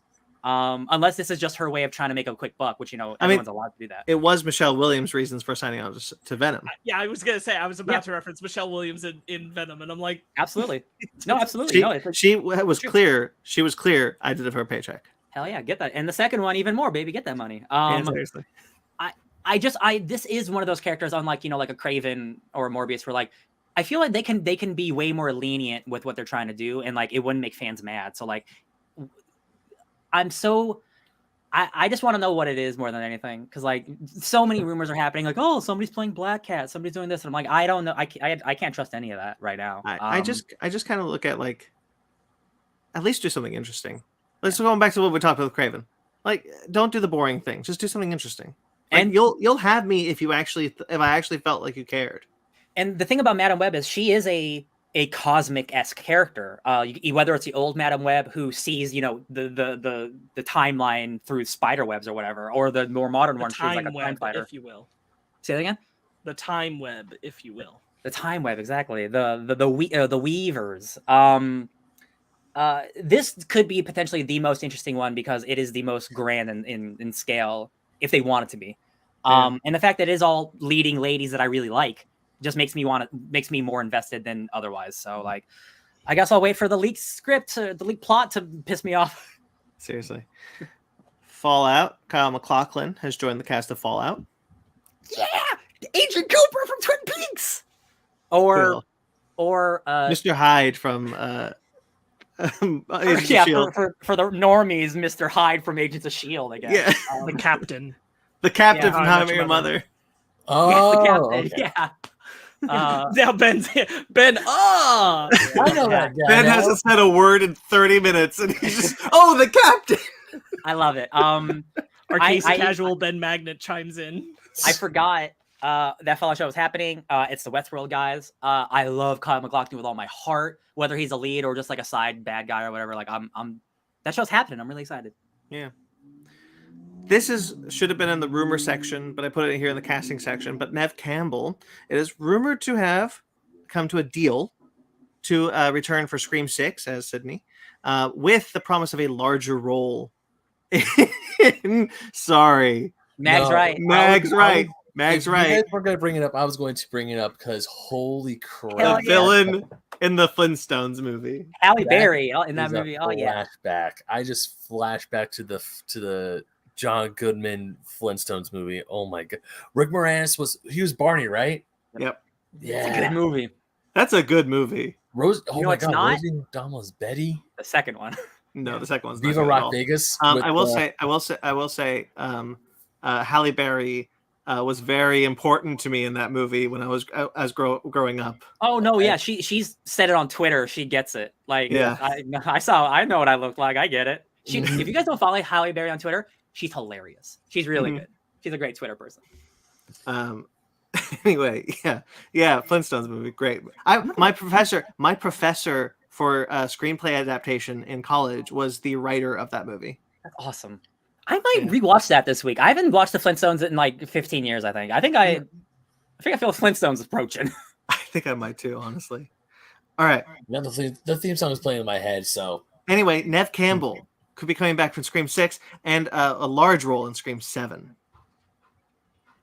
As long as it makes sense, as long as it's well written, I think, and Sparks, you agree, the way they left her off in 6 or 5, sorry, it's 5 Cream, perfectly good ending. She doesn't need to show up again. Yeah, it's much what we talked about, like when it was said that she wouldn't be returning. That, like, to me, that honestly made sense. I thought that was maybe a good call. Like, if the reason was because she wasn't being paid enough and she's being paid enough now, like, that's great. I still kind of this honestly goes back to 5, that, like, I stood by that. I didn't even want the legacy characters in 5 to begin with. We don't have Wes Craven anymore, so I felt like they should be left alone. They managed to pull off 5 pretty well, but I still feel like we know one rule is true. Nev Campbell will not let you kill Sydney now that Wes Craven has passed away. She won't let it happen. So as long as that's a rule, I'm like, do we need to? Not that I always need there to be stakes of her death, but I'm like, I also don't think that character should be put through more. Yeah. Like, she's happy. Yeah. So, but I hope there's a good story. I hope they do it a good job. But you can't kill her. So, like, we reported last week, Sparks, that Kittredge from the Mission Impossible movies is showing up in this movie. So he's probably going to be like a police captain or like a dad or something. I can't wait. Yes, I remember you guys. I did listen to the news part of last week's episode, everything but the topic and the book club. Yes, I think that's. I think it's. I'm optimistic. I'm hopeful for Scream. I love the new setting. Scream in the city again. Like, the big thing being, I want a killer that doesn't give a shit about Sydney. And we kind of got that in 5. But, like, I want that more. Yeah. I like that the Stab movies went the way of the Saw movies in 5 Cream. Untitled Monsterverse TV series. This is the Godzilla one on Apple TV Plus, set after Godzilla 2014. It's got a full cast because it's going to start filming soon. The Flintstones movie is on Hulu, by the way. Bless you. Oh, there we go. I just wanted to look it up. We are condone. Everyone watching this is like, oh, I should watch the Flintstones. All right.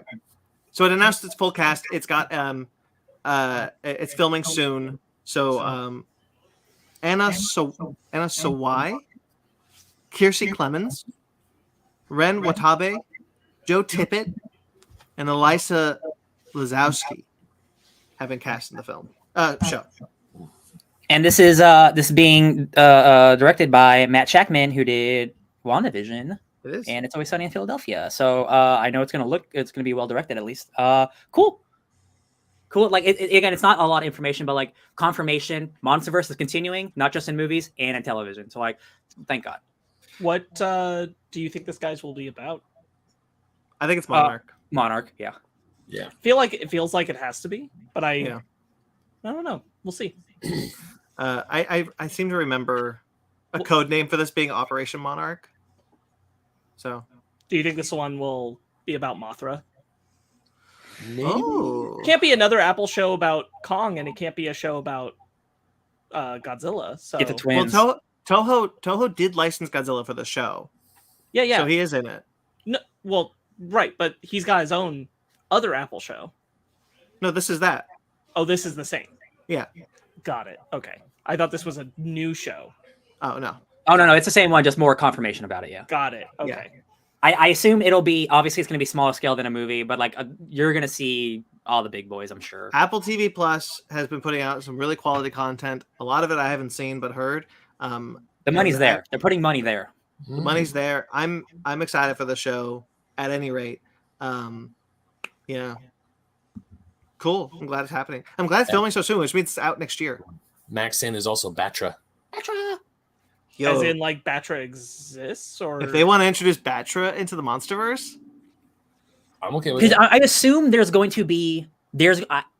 to be like a monster that they have to fight that Godzilla isn't there for or something. I can't imagine it's going to be not like a boring show, but I can't imagine it's going to be like a West Wing. It's got to be kind of like, I feel like it's going to be like an action show in some capacity, right? This is why I feel like Mothra makes some amount of sense.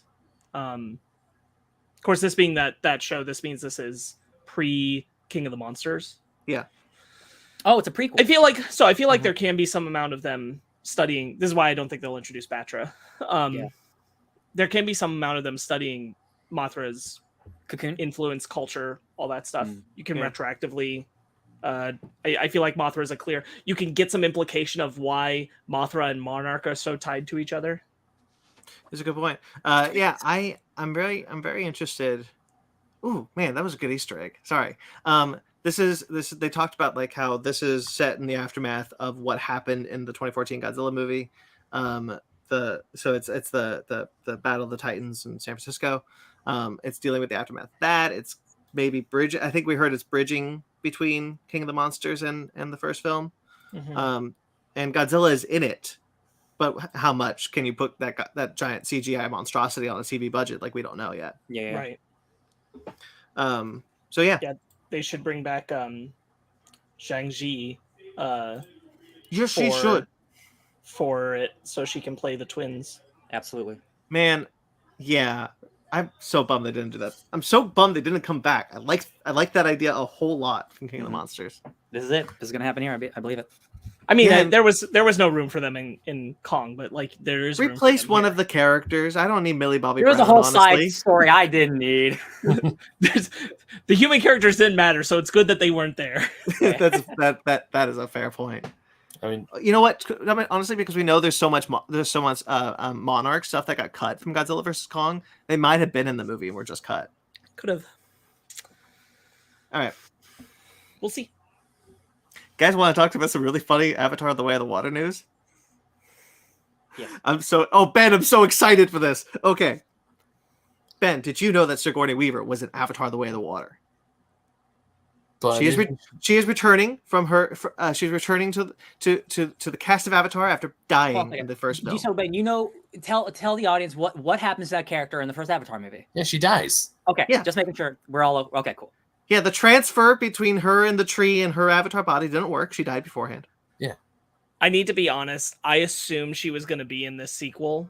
I just didn't think it would be this way. So, Sigourney Weaver is going to play Jake and Neytiri's adoptive teenage daughter named Kiri. She's the little girl we've been seeing in the trailer. She's been reborn. Reincarnation happens in the Avatar world. Sigourney Weaver's 13 years old. I tweeted this. I was like, "Damn, Cameron, you wild, Cameron." Yeah. This is the unhinged. Give me $1 billion to do whatever I want, Cameron. I love to see. Absolutely. He was like, I had a 60-year-old acting with two 30-year-olds. Yeah. As a child. Fun for Sigourney Weaver. First of all, that must be hilarious. Hi, Dad. Love it. Are they get? Well, The pictures of her have been released. So if you don't remember the trailer very well, she's in the water with the whale. But there is a picture released of that character, and like I can see it's Sigourney Weaver's face in that. Yeah, when the trailer happened and you see her diving in the water, I thought she looks kind of like Sigourney Weaver. Yeah, I thought that, and I'm why. like, oh, I didn't know. This is insane, and I love it. I'm so excited for that movie. Me too. I thought this was very funny, and I'm so like, you know what? Yeah, do it. He loves Sigourney Weaver. Why wouldn't they work again together? Yeah.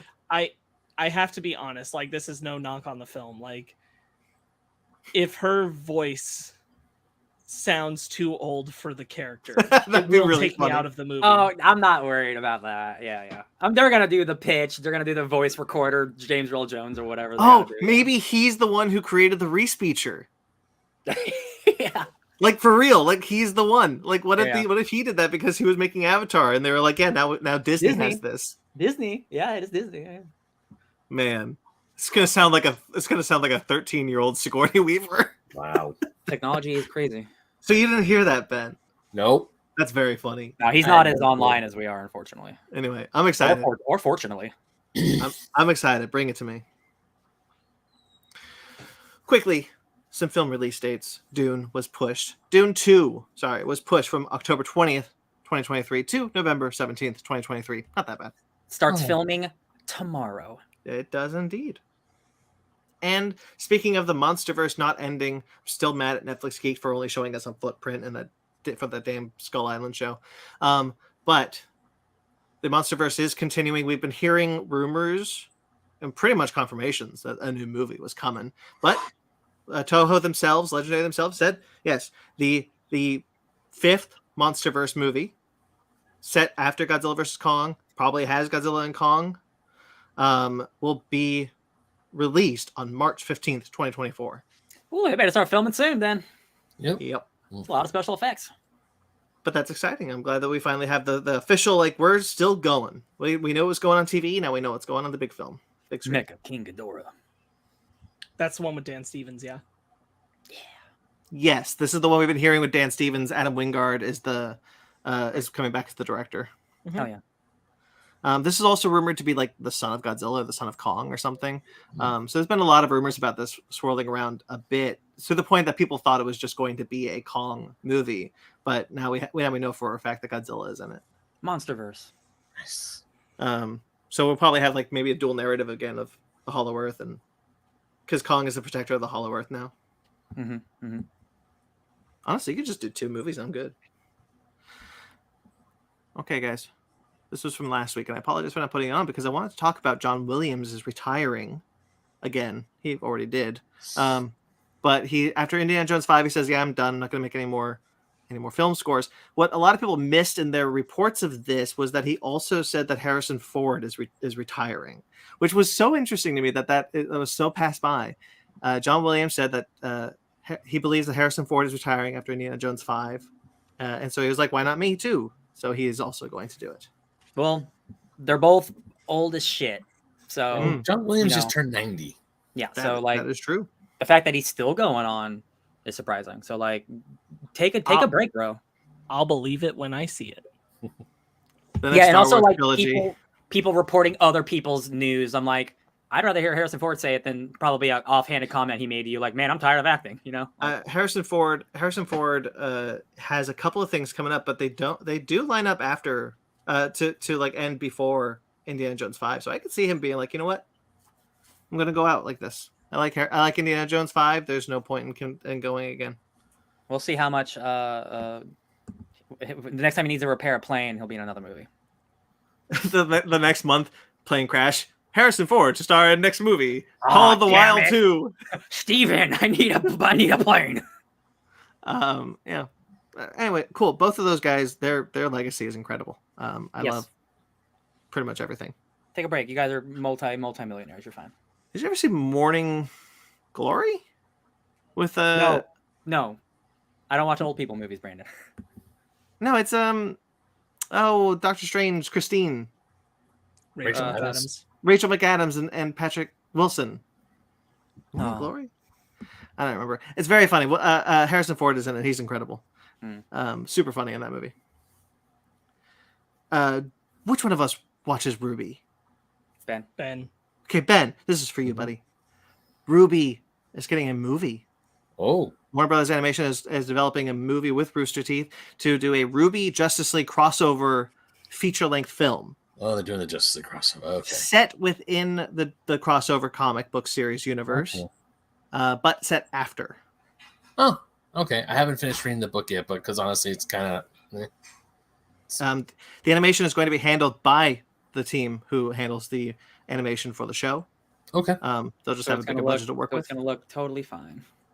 And yeah, it's going to be released next year. That's the last animated film that we know coming from Warner Brothers Animation.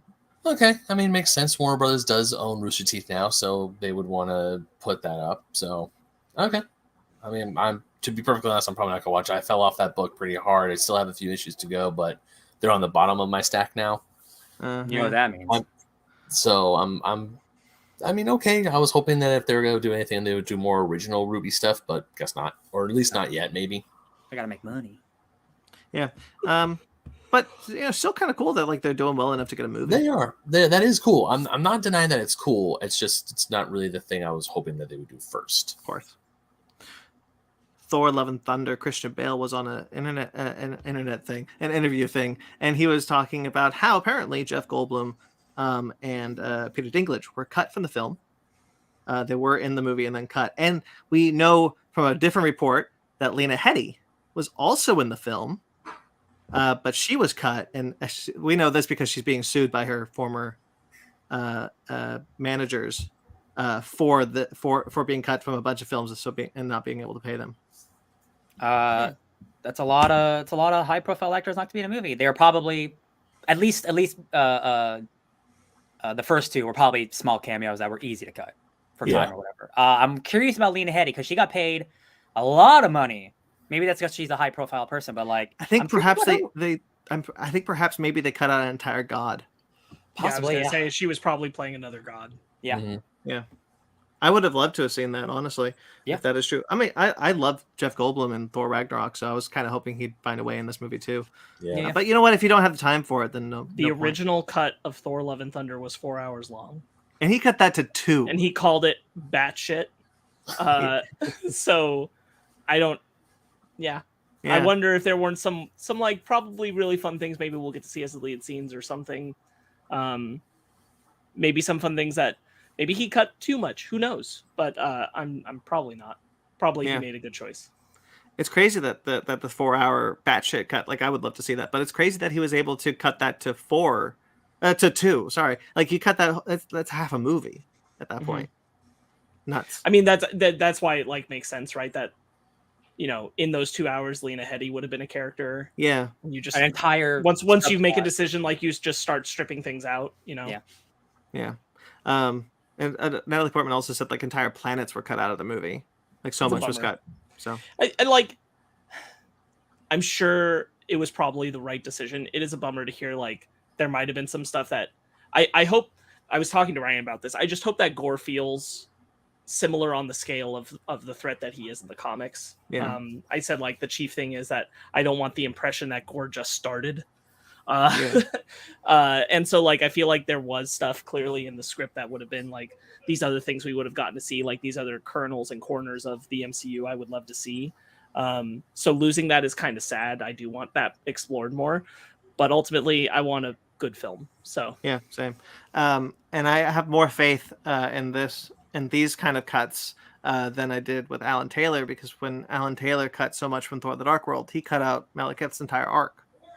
Right, yeah, those were things to like refocus for building the future. Yeah. And these cuts sound like the story needed to be tight. Yeah. And if that's how they felt, then I trust Taika Waititi's and whoever he has as editor. I'm sure that they made the right calls, because I have faith in that. If it were someone else, I might be more like, sounds like we made a lot of choices maybe we shouldn't have. I just hope some of these concepts find a different way to surface. I'm sure there were cool ideas here that fleshed out, again, like more sides of the MCU we've never seen. I hope they find another way to integrate somewhere. Mm-hmm. Again, Marvel needs to go hard on deleted scenes again, because like there's so much of their movies that get cut, so many subplots and ideas and concepts that are getting cut that people are going to want to see. How many times have people wanted to see that Hulk bursting out of the Hulkbuster scene that they filmed and almost rendered in Avengers Endgame that was never released until the Infinite exclusive deluxe thing? Sure, that's definitely a good point, and like I do want to see that stuff, but I also do want to see like if they have ideas for how they want to explore some of these other planets and gods and stuff. I do want to see that. I want to see that canon. I want to see that somewhere, even if it's not necessarily here because it didn't fit. Mm-hmm. All right. The CW. We've heard it was being sold for a while now. Someone put in the highest offer available, and they got it. See, Nexstar will be acquiring the CW. We'll be acquiring 75% of the CW. It's controlling interest for $0. Mm-hmm. No money. However, they will be acquiring a significant portion of the CW's current losses, which could exceed $100 million. Right. Which is a lot, but when you realize like every Marvel movie costs $200 million, like it doesn't actually seem like that significant in the long run. And this, if this was the best offer to CW can get, that's crazy. That's really sad. It's truly sad. I wonder if it's not necessarily the best offer, but it's coming in being like, we'll also take your loss. Was probably that's more important than deciding getting factor. money. Yeah. So does this mean that in time the CW will completely sever from WB? Yes. Okay. At this point, they will have a 75% controlling. It's the WB and CBS run the CW, I believe. No, CBS sold it. Yep. So they don't even control it anymore. So yeah. I mean, we see this current state that it's in, whether it's superhero shows or not. So like, if this was the best thing to go forward, that's cool. Like I would love to enjoy the CW shows again. It does feel like now more than ever the CW is just dying. Frankly, I'm shocked at this point that they don't want to move Superman and Lois just to an HBO Max exclusive. Given the recent information. It's I hate that.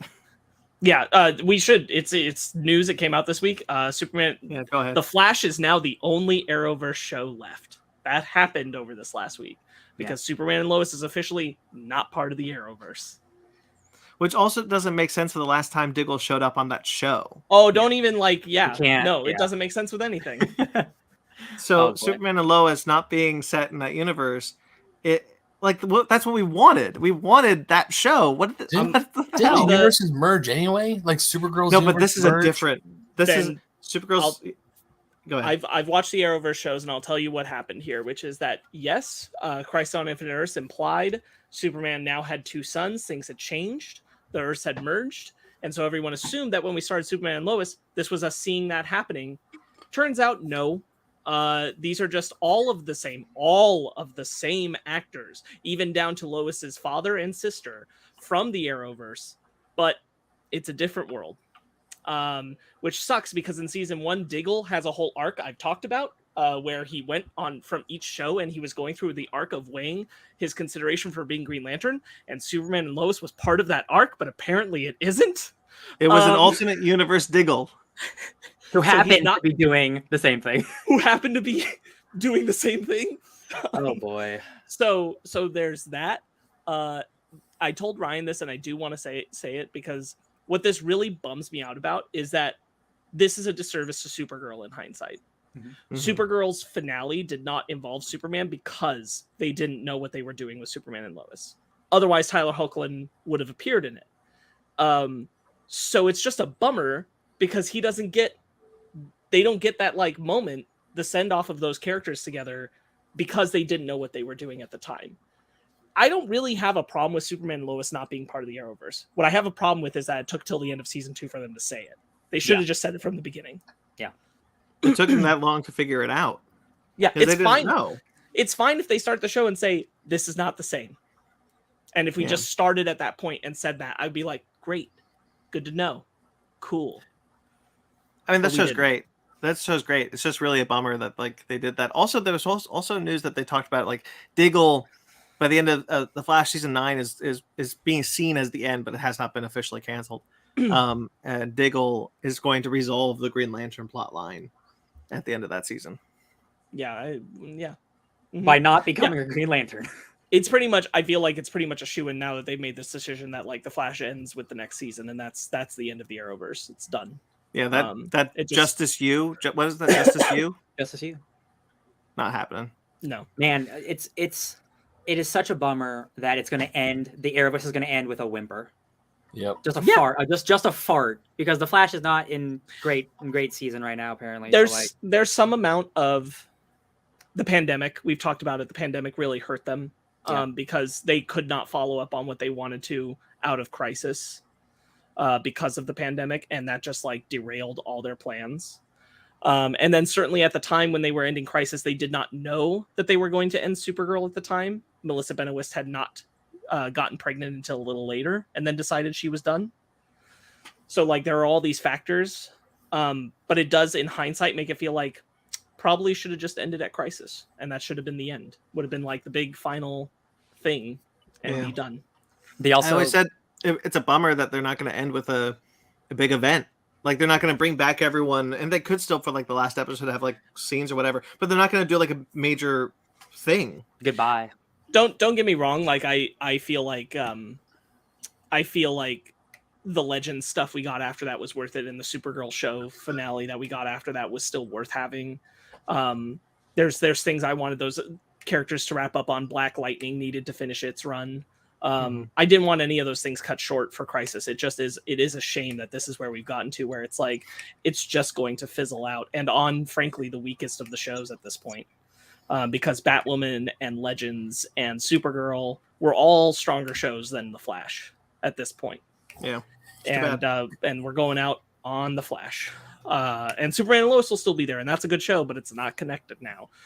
The real bummer, just a bummer. The real bummer is that like the Flash can't last one extra season to make it to the Flash disappears in 2024. That's a bummer. But they've already like undone that in a way. No, by, I know by how they've handled things. Yeah, I know. I think I think that there is a possibility that down the road, at least I've thought that like they could bring together some big final thing that's not like it's its own limited series or something where they bring everybody back and they get like a button on Legends and a button on Batwoman and a button on everything to close out the Arrowverse officially. Animated movie. I find that less likely right now because of the CW getting sold. Yeah. They just had that comic book series, which apparently did well. Which also violates the canon of Superman and Lois not being connected, by the way. Oh, I heard about that. Yeah. So like just the poor communication, poor planning really is a bummer. Superman and Lois is a great show. I suspect the Flash will end in the next season. Superman and Lois will probably get pulled to HBO Max, and the CW will lose all its superhero shows. Yeah. Because that Gotham one's going to come in. It still got Riverdale. It still got Riverdale. Oh, I said superhero. Yeah, Riverdale. Stop it. No. They still have the Gotham show coming, but come on, that's dead on arrival. That is true. You're not excited about Joker's daughter? What? I'm not excited about Discount Damian Wayne. Yeah. I'm going to read you a statement from Warner Bros. Discovery, and you're going to tell me who it's for. One of the world's most accomplished storytellers, and we are proud to be the studio to bring her vision, characters, and stories to life, and for decades to come. I know who it's about. I don't want to play this game. It's J.K. Rowling. Oh, I was gonna guess J.K. Rowling. Yeah, Warner Brothers Discovery put out this statement in regards to their relationship with J.K. Rowling. Well, you know what? They can do as much as they want. Look at the box office for the Fantastic Beasts movies. That's all you need to know. That's all you need to know. How we feel about it. It sounds like they are backing a sinking ship. Yeah, and it's also unfortunate because there is not unfortunate. There is still that Hogwarts Legacy RPG coming out next year, and by all accounts, the besides the main the super lead being a shitty person, everyone else on that team are people just trying to do a job. They've been working on this game for 5 years, and that game is dead on arrival too. No matter how good it will be, because of what it's tied to. It's so interesting that they're just doubling down because they need to make money. But like, read the room. The thing that upset me more than anything is the decades part.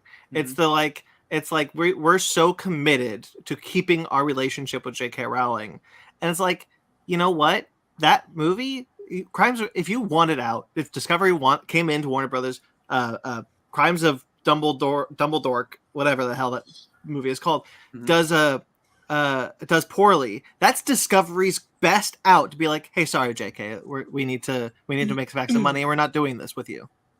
Yeah, and it's not like Warner Brothers doesn't have other properties they can make money off of. And Discovery, every time a merger comes in, you always cut the fat.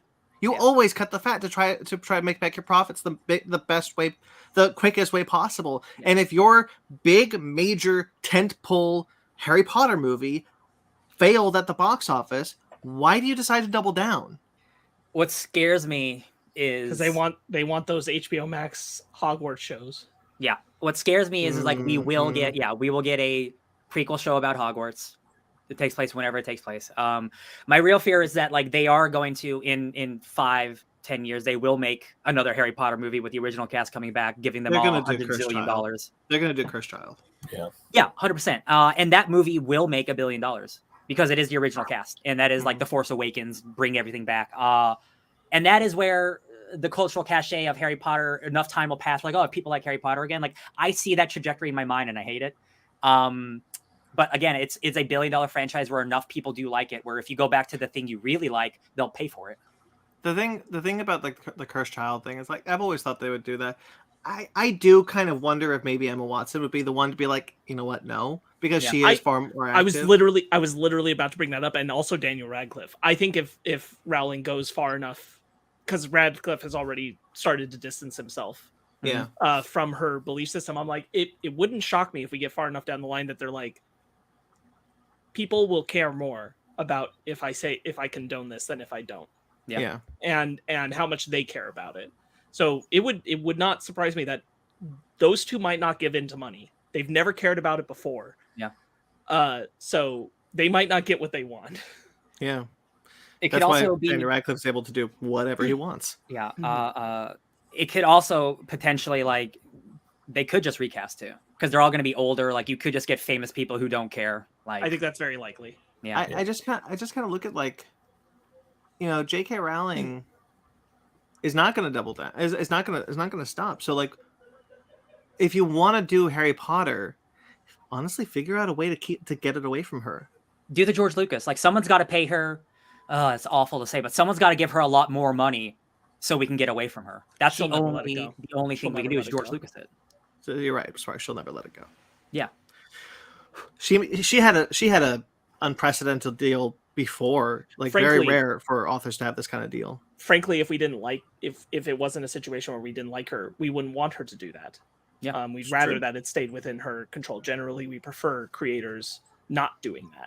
Yeah. I mean, it would have depended if how bad Crimes of Grindelwald was in that situation. No, but like, you know, take all that. I'm just saying in general, we prefer that a creator stays on rather than like make as many spin-off and things as you want. Corporate America, go take my property and my IP. The thing of like, I don't necessarily need them to take the publishing rights from her that she no longer has any control, but like sell the film, have her sell the film rights and just kind of keep going, because those films did well despite her, not because of her.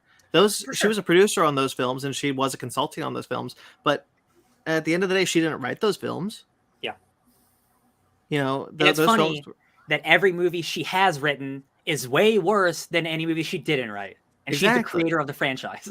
So if she wanted to just, if Warner Brothers wanted to keep going with Harry Potter movies or Crimes of Grindelwald, Fantastic Beasts movies, whatever the hell you want to do, figure out a way just to get the film rights.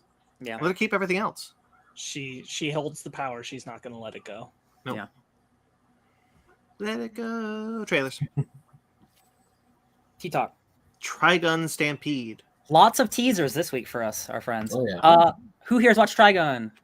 I watched a couple episodes. Hell yeah. Trigun was my very first anime that I ever watched, thanks to Toonami. I was a young lad, and I saw a cool guy with sunglasses and some guns named Vash the Stampede. I'm like, what's this about? And it's incredible. It's not my favorite anime, but it was my first, so I have a special spot in my heart for it. This is a prequel. It is using CG 3D animation. Doesn't look as bad as... It's not just a prequel, it's a remake. It's a full-blown remake, top to bottom. Oh, okay. So it's incorporating prequel stuff and... Okay, cool. They're redoing Trigun in their own new way. Cool. So they're revisiting all the beats. I like the 3D. I don't think it's as bad as some other 3D stuff we've seen. I think it looks pretty good. I'm just excited to be back in that world. Like I love those characters. I think it's such a cool, like it's like post-apocalyptic Western stuff. Like I think it's just incredible. I love it. He's the one with the giant cross on the back, right? Yes. No. Well, that's the show. Sorry, the show. Yes. The show has it. Yes. Yeah. That's a different character. Yeah. Okay. Yeah, I like the animation. All right. It definitely has better articulation in the face than a lot of the other CGI style shows have. I'm not crazy about Vash's redesign. Yeah. It's not totally working. And to be honest, there's something. It's modern animation, so I get it. But there's something that the sleekness feels like it's taking away from the dirtiness, the grunginess of Trigun that I feel was inherently easier to do in the late 80s, early 90s with anime. It's true. That I think makes Trigun so special. And this applies to the manga too. Like that's part of the look, and I don't see that look here.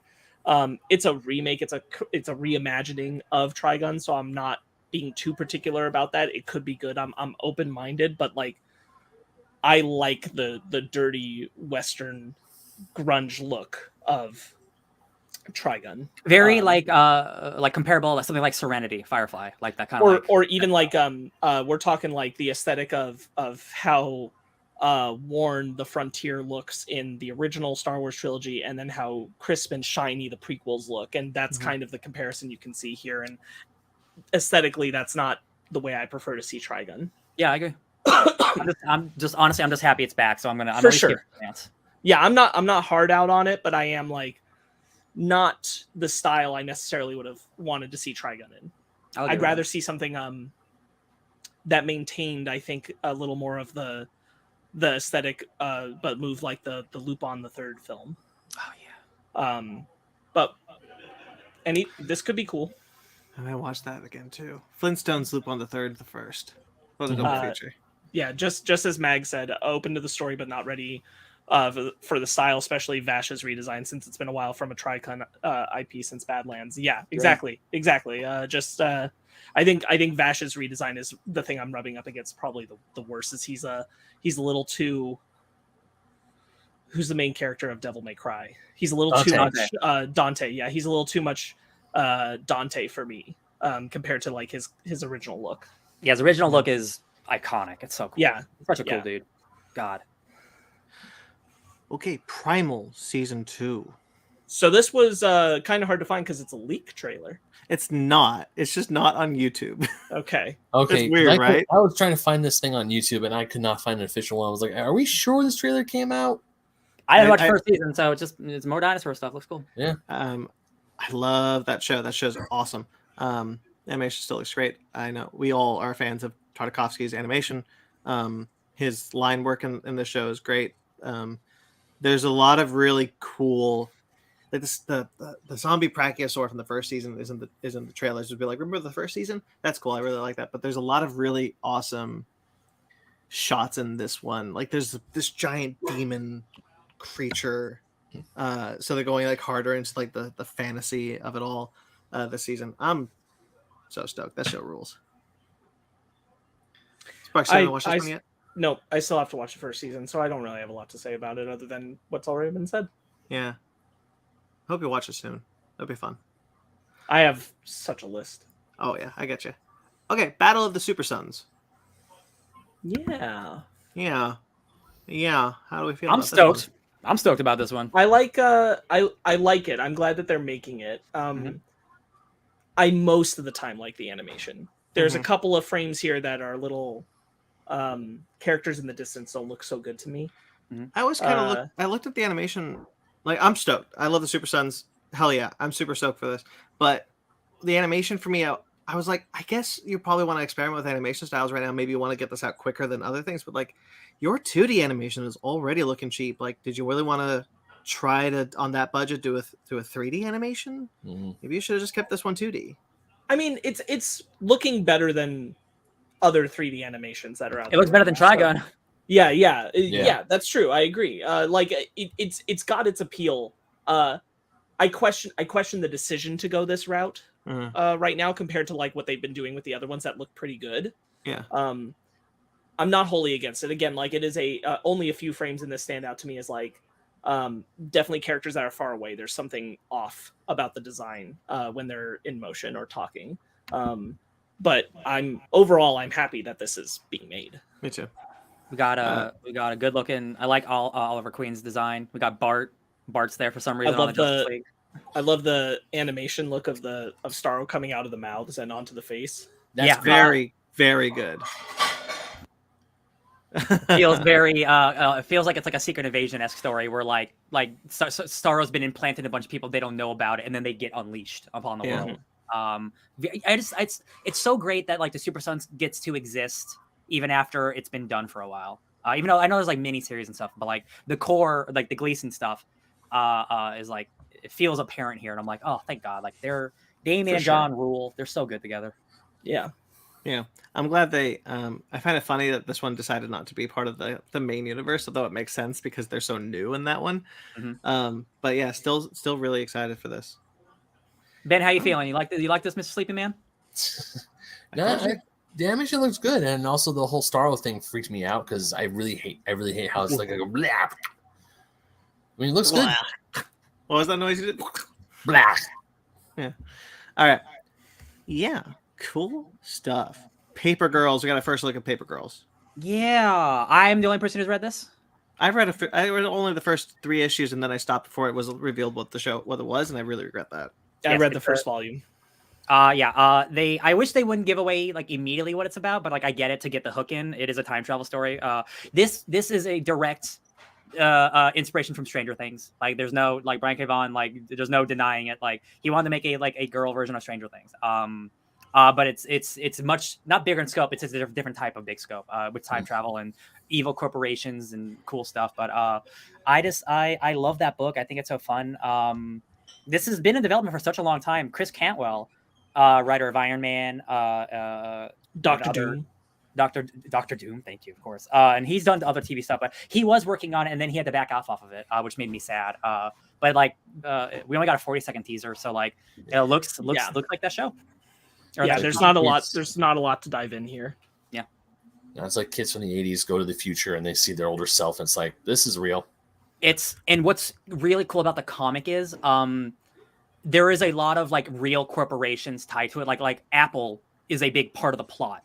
And I'm curious if they are going to get all the rights to all these companies to make fun of them and to do the future corporation stuff that they do. So that's going to be fun and interesting to see if like Apple will allow themselves to be looked at that way. Well, you can bet Amazon will be one of them. Amazon doesn't mind. Amazon doesn't mind. Yeah. Amazon will probably like make something as close and adjacent. Yeah. Without quite getting to say Apple. Yeah. And then they'll because Amazon had a cameo in no, that's iCarly. Very different show. Apple had Amazon had a cameo in The Boys. It's the same company. Yeah, so that's cool. I don't know. Apple's also the company that won't let villains use iPhones. You're right. Good point. Very good point. Yep. Okay. See how they run. Yeah. Thank God Knives Out did so well. Murder mysteries are back, baby. Yeah. I'm so stoked. I think I've seen every murder mystery thing that's come out since Knives Out at this point. It's not a lot. It's like, Only Murders and After Party. This is the best trailer in the pack. Oh, yeah. I agree. I wish I put this last, actually. But yeah, I agree. This looks so much fun. I love Saoirse Ronan. I love how they're playing off of Sam Rockwell. All the lines look funny. Richard Attenborough is a character in this, which is great. That threw me for a second. I'm like, wait, is this based on something real? Like, no, it's just being goofy. Yeah. That's so fun. I love how every time the lady cop is talking to people or interviewing them, they say something. She's like, "Oh, that's a confession," and the Sam Rockwell is like, "No, hold on." And so I did it, detective. Okay, we're taking you down. Wait, no, yeah. Confession. I've never heard one. That was me. Yeah. Star-studded cast. Sam Rockwell and Saoirse Ronan look like they're having so much fun. He's like the straight man and she's like goofy trying to be a good cop. Thank you Ryan Johnson. I'm not gonna give Kenneth Branagh the credit. Sorry, it wasn't you, Kenneth. It was Ryan Johnson. Knives Out is the winner. Yeah. Knives Out is an incredible movie. We're getting 2 Knives Out films, and Ryan Johnson is doing a murder mystery TV series for Peacock, I believe. I will give Kenneth Branagh partial credit because at least people showed up for the movie, showing that there was an interest in murder mystery films. Yeah. Sure. Yeah, that's true. Sure. Okay. Yeah. No one showed up to Death on the Nile because it's boring as sin. Yeah. Sure. Yeah. That did not market well, but like that first one, it was like, yeah, people want more of this, so the trend was clear. Yeah. It wasn't just Knives Out. Yeah, Murder on the Orient Express planted the seed, but Knives Out straight up exploded on how popular this genre could be. Yeah. Okay. Stoked. Love So excited. So funny. July, right? Also, September, I think. September. Way off. also I love it's set in the 30s, 1940s, and I think know. that's, I perfect. love murder mystery set in the past. I think that is the perfect era for a murder mystery, to be perfectly honest. Yeah, that way Richard Attenborough's not 90 years old. All murder mysteries tend to be better before cell phones. Less technology. Yeah, Mhm. but It's one of those things. It's one of those things where like I think it was one of my professors, I don't know, pointed out that like most film plots from the 30s up through the 70s can be resolved with the existence of cell phones, so that the movie doesn't even happen. Yeah, You need an excellent script, like a Knives Out, to incorporate all that stuff and make it how it makes sense and stuff. Yeah. Yeah, and Knives Out, even like there's not a lot of cell phone usage. It's mostly just to answer, just to check emails. Mhm. Right. Yeah. So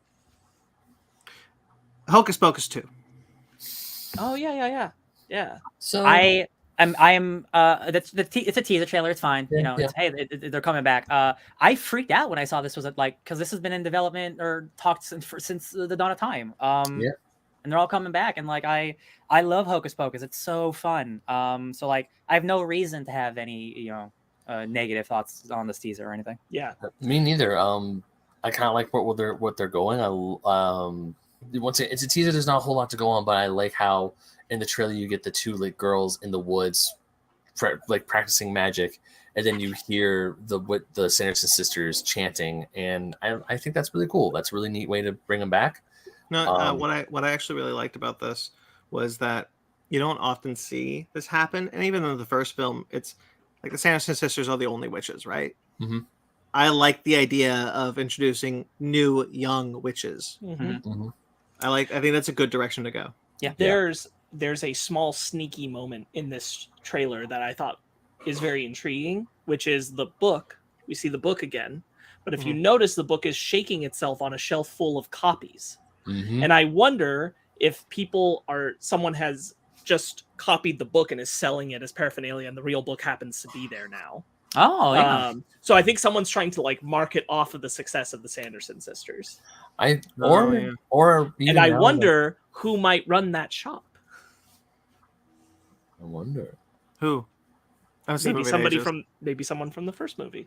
Oh, Doug Jones is in this one. He said he's confirmed to be in this one. Yeah, he's coming back as Billy. Billy. Yeah. Oh, nice. Well, yeah, because I did see that and how like the book was on a bunch of other books, and also maybe that they can tackle because witches have kind of, I don't want to say how they have a resurgence, but a lot of people are being more like free to be like, yeah, I practice witchcraft nowadays. That might be something. Motherland, Fort Salem. There's a line where like the guy what's that guy's name? Spider-Man professor. The guy in this movie. The guy in this movie at the end where he's like, "Oh, the Sanderson sisters, where are you? Are you guys looking for the stage?" Like there's what's the word I'm looking for? There's a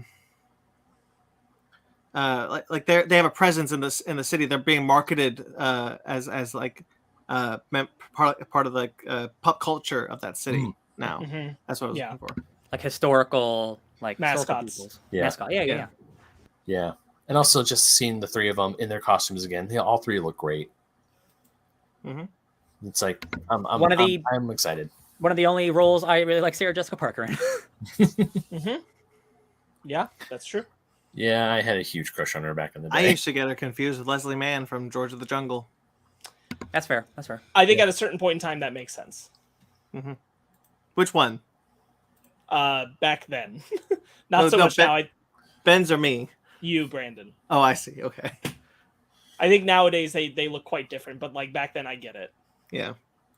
Specifically the George of the Jungle Leslie Mann, though. No other Leslie Mann. No other version of Leslie Mann. Yeah, just the George of the Jungle one. Did you see Leslie Mann in anything else for like the next Probably. 8 years? I didn't think so. I might have. Dude, wasn't her first movie after George Jungle Knocked Up? No, that she was in a bunch of other comedies before that. Okay. I did see Knocked Up. Yeah, Knocked And Up this is like sporty. 15 years after George of the Jungle. Okay. Yeah. Harley Quinn season 3 finally got a trailer and release date.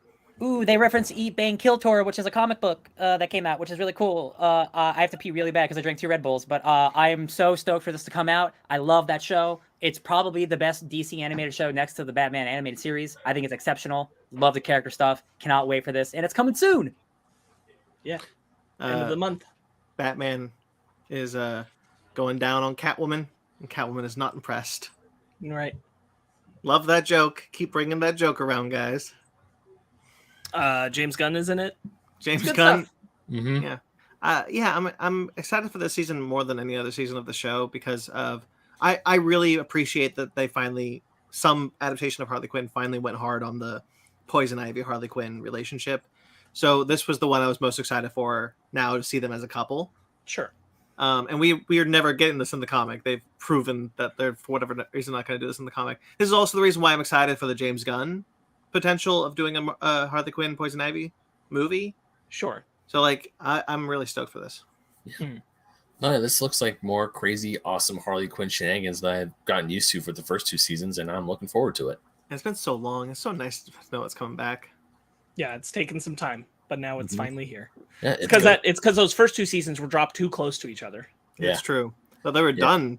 So Yeah, I know, and that's why it's like, oh, I have to wait for season 3. That's going to be rough. Yeah. yeah. I mean, It's probably gonna be half the wait we have to wait for Invincible season 2. Ugh. yeah. Or Arcane. Or Arcane. Ugh. All right. Wait for Arcane is forever. I'll be there 80 years old watching Arcane season 3. Yeah, right. All right.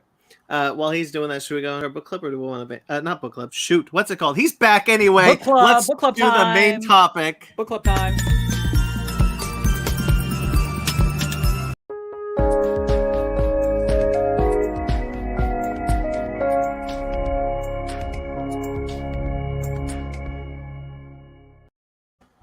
Sneaky.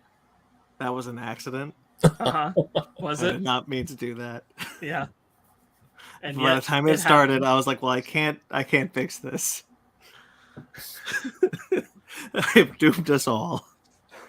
Okay, we're in our main topic. We are in our main topic, though. It's not our book club. Audio listeners won't know the difference.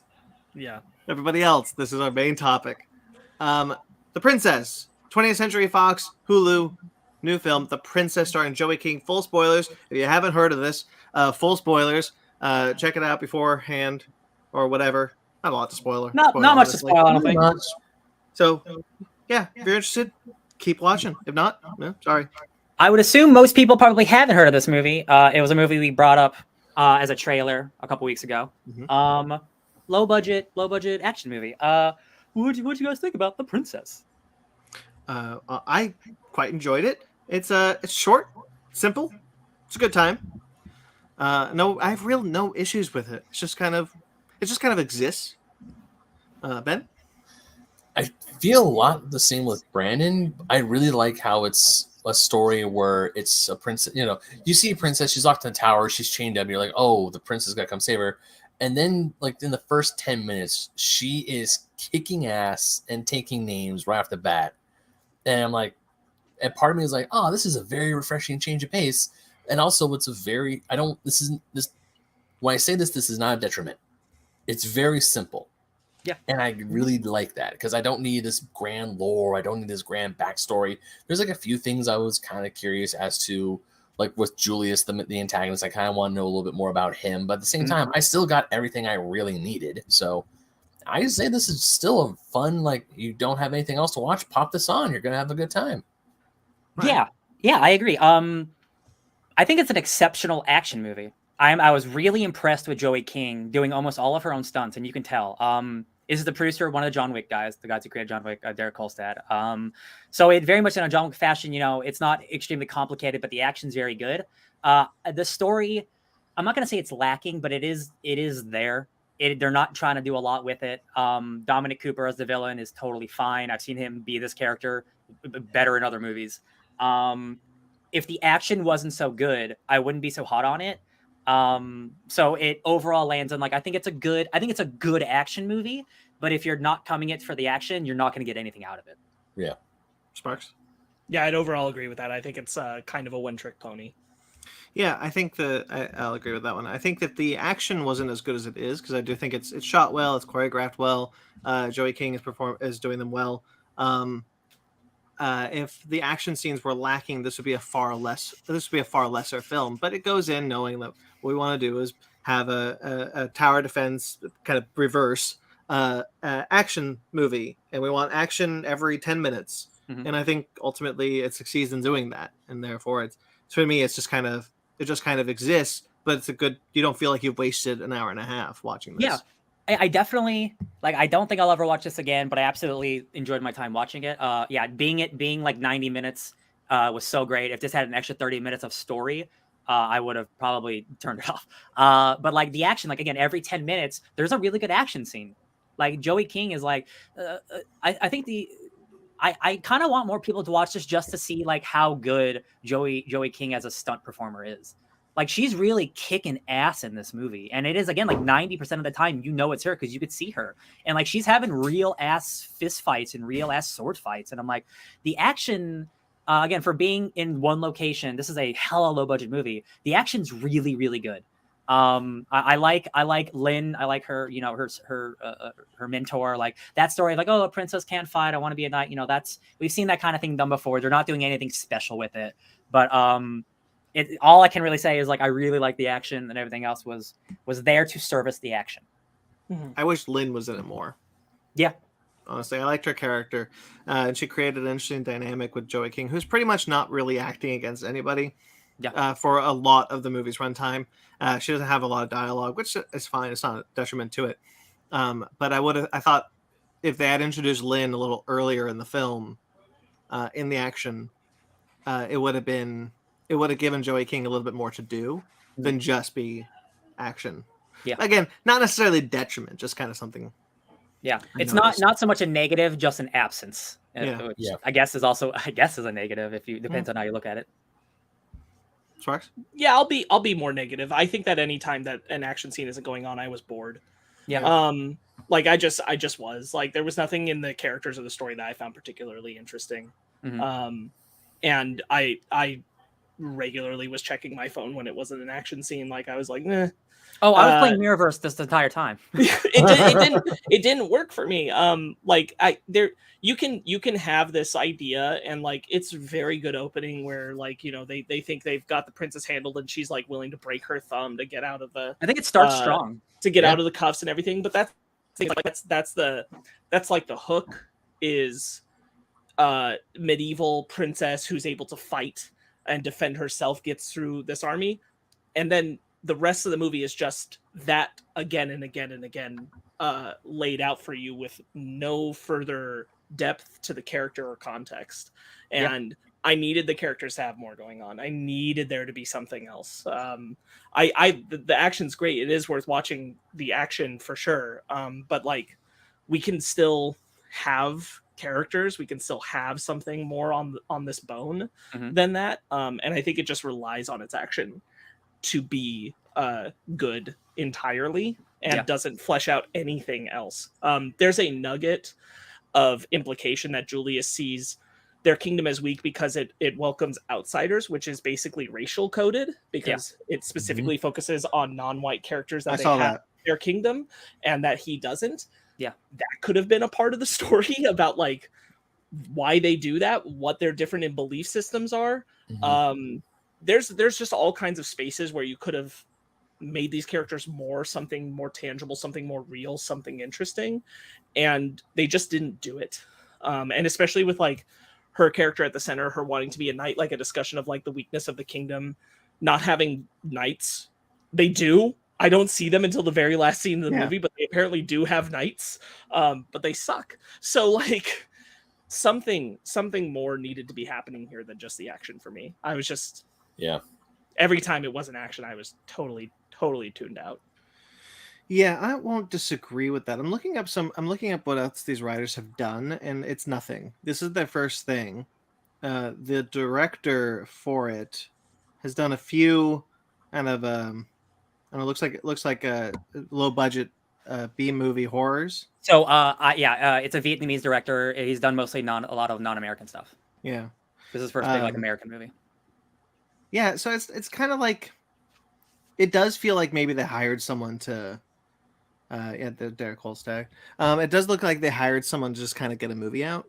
They had like the script and they were like, let's get something out. Mhm. And it helps, I think, because Derek Kolstad, maybe he didn't have a huge role in the movie, but him being there was probably like the defining feature of wanting to get this to be an action showcase and not necessarily anything else. Yeah, it's very clear where the time went into, and it was the choreography and all that stuff. Olga Kurylenko shows up as like the lady villain.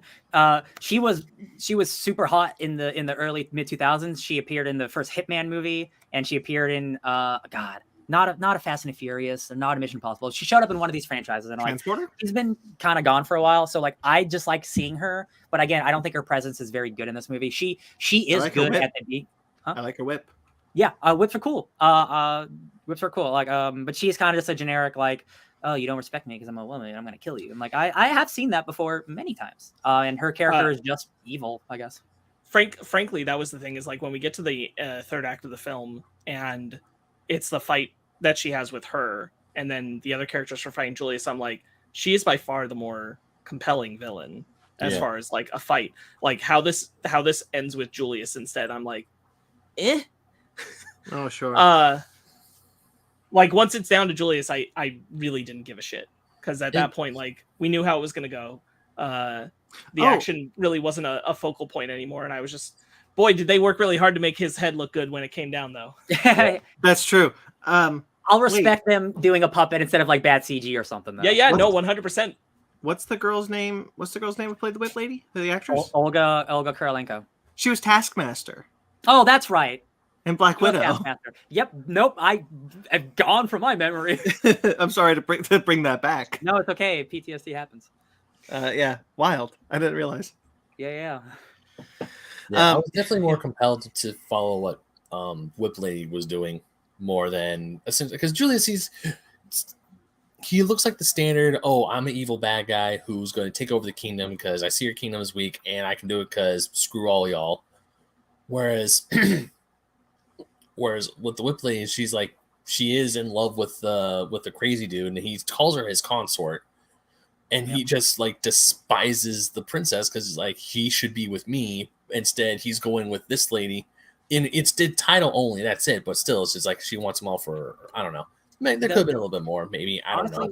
A cooler ending would have been like, Whip Lady has to fight the princess, and then Julius is like, no, this is my fight, and then she kills Julius. And she's like, I don't give a shit about you. You won't love me. I'm gonna burn this whole kingdom to the ground. That would have been fun. I like how Joey King kills Whip Lady. I think that's a good kill. I think there's a lot of great kills. Like again, I think the action is really, really good. It's just so unfortunate that like everything else is just kind of like substandard. When I don't know her name, so we're just gonna keep calling her Whip Lady. When she uses her whip for the first time and kills that one knight, and I'm just like, why do I hear Mortal Kombat music all of a sudden? Yeah. I'm gonna look up her name. I wonder if she even has it. She's got to have a name. I'm sure she has a name. She probably does. What's her character? Kai. Her name's Kai. Did they ever say Kai in the movie? No. Her name's not Kai. I don't believe you. Actually, one thing I also want to kind of give a little bit of you can definitely tell that this movie is very, once again, I don't want to say this as an insult, but at the same time it kind of is. It's very surface level, because they never give the princess a name. She's just the princess. Yeah. That's a good point. Because they don't give her a character. You get Violet. You get Violet's her little sister. She has a name. Lynn has a name. But at the same time, it's just the princess. Yeah, the motivation for Dominic Cooper is really, really weird, because it's clear, like, it's clear that he wants to be like, I was slighted, and so I need this to go better. But it's like when Whip Lady is like, Kai, we just figured it out. When Kai is like, why not just kill everyone and just take the crown? It's like, oh, you don't understand politics, and I'm like, why do you care? Just kill everyone. It's like politics. You're already committing an act of war right now. You You're invading a castle, dude. Yeah.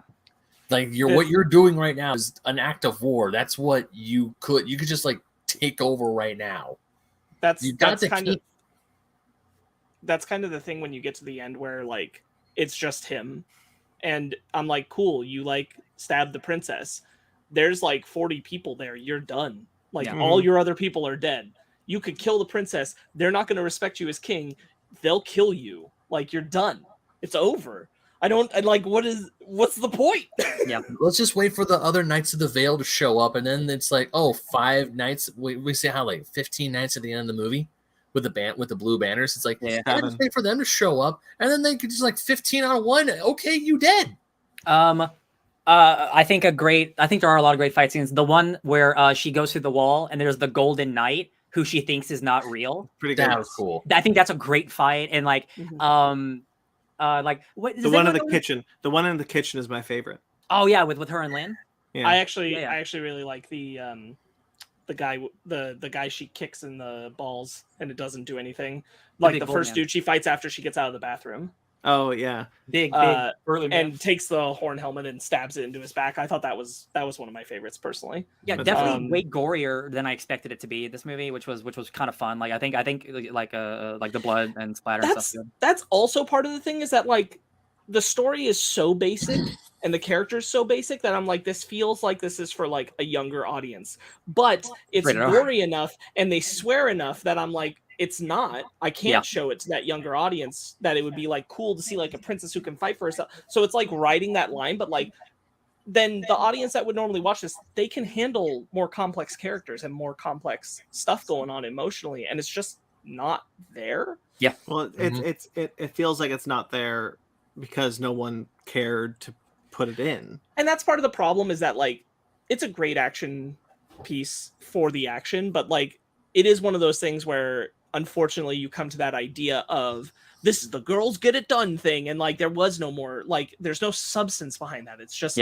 made for that idea. And like while the action is good, like there should be more behind that idea. We shouldn't just get like, because it's a girl that means it's worth watching. And I'm like, it's good action, but you need to give her a character too. Yeah, she needs to be a person. I did find the big guy going up and down the stairs. I did like him. I thought he was fun. Especially I love his ending. At the ending of the movie, he finds her finally after an hour and a half. I think that is pretty fun.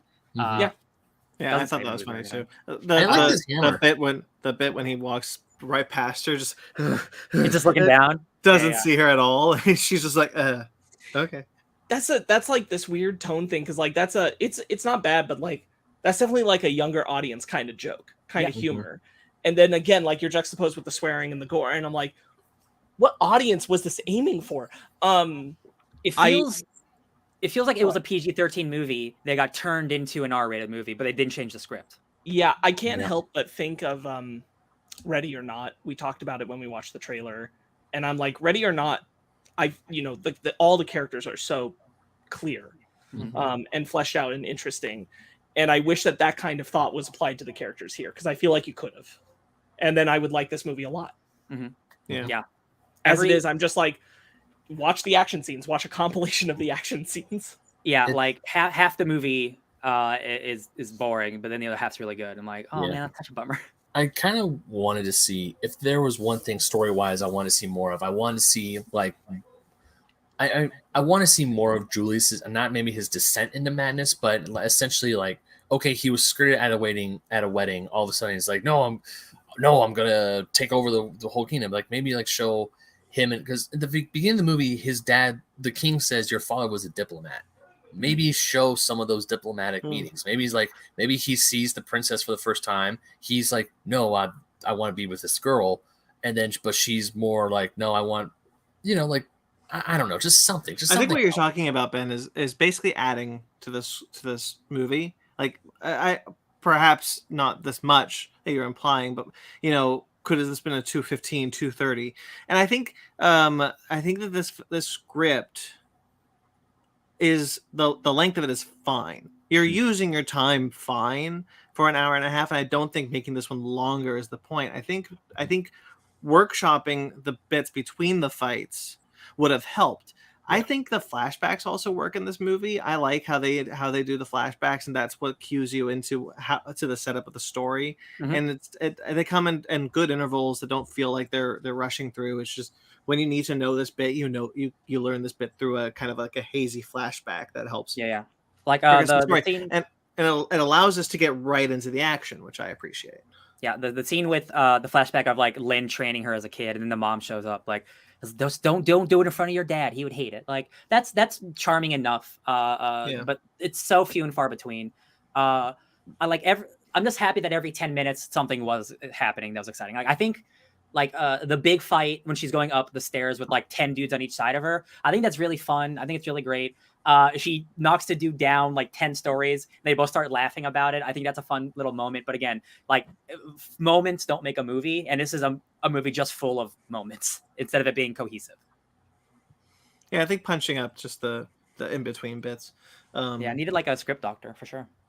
Yeah, and I don't necessarily, like I said, I don't necessarily think making it longer would have helped. No, it's just developing the characters in the spaces that exist already. Yeah. And like I said, I think there's stuff that worked for me within the story, like the flashbacks, and there's good action. But yeah, I don't know if I have much more to add. I don't think there's not a lot to talk about of this movie. Unfortunately, there's not a lot there. I like if you're listening to this, like, and you do like action movies, like this, there are worse action movies to watch. Like I've watched, like, I know it's gonna sound weird, I've watched better movies with worse action. I think the action in this movie is compelling enough where if you like action movies and you like Joey King, it's worth a watch once while playing Mirrorverse for sure. It's shot well. The action scenes are shot really well and clear. Yeah.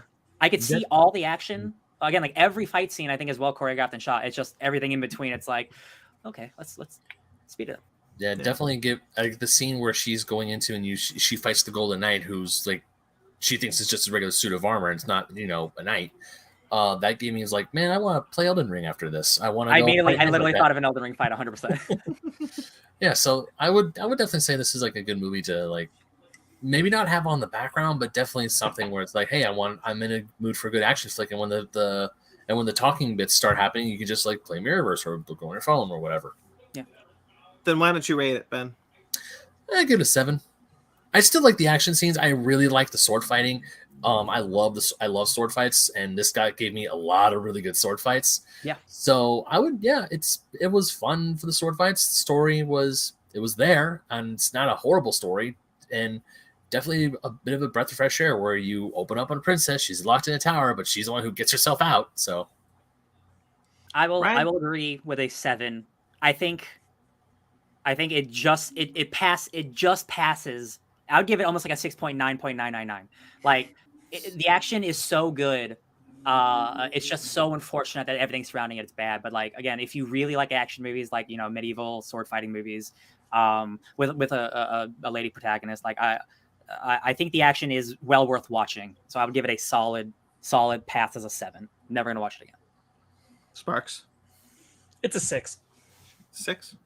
I almost went 5, honestly. Wow. I'm sorry. Half of the movie is good, and half of it is dull as sin. That's it. I can't argue with the that. action is good, and everything else is lame. I'm not gonna get mad about this movie. No, I'm not. I don't care. That's my feeling. Go for it. No. What about you, bud? Ben, what are you doing? I'm asking. I don't know. You're just being a little weird right now. It's freaking me out. 7. I give it a 7. Yeah, I'm with you guys. It's just kind of like a lazy Sunday movie. You want to watch just a lazy Sunday movie. This is a good one. And again, it's brisk enough where like you didn't lose too much time. Yeah, I kind of feel the same way about like Jurassic Park 3 as I do with this film. Well, I like Jurassic Park 3 a bit better, but like it's not wasting your time. It's not a lot of time that you spend with it. It's just kind of in and out. And if it was any longer, it'd be far worse. In and out. Perfect comparison. Burgers. Book club. Yes. Mech time. Actually, book club. Hold on. What the hell? Stop. This thing is believe in not you. my friend today. I believe in you.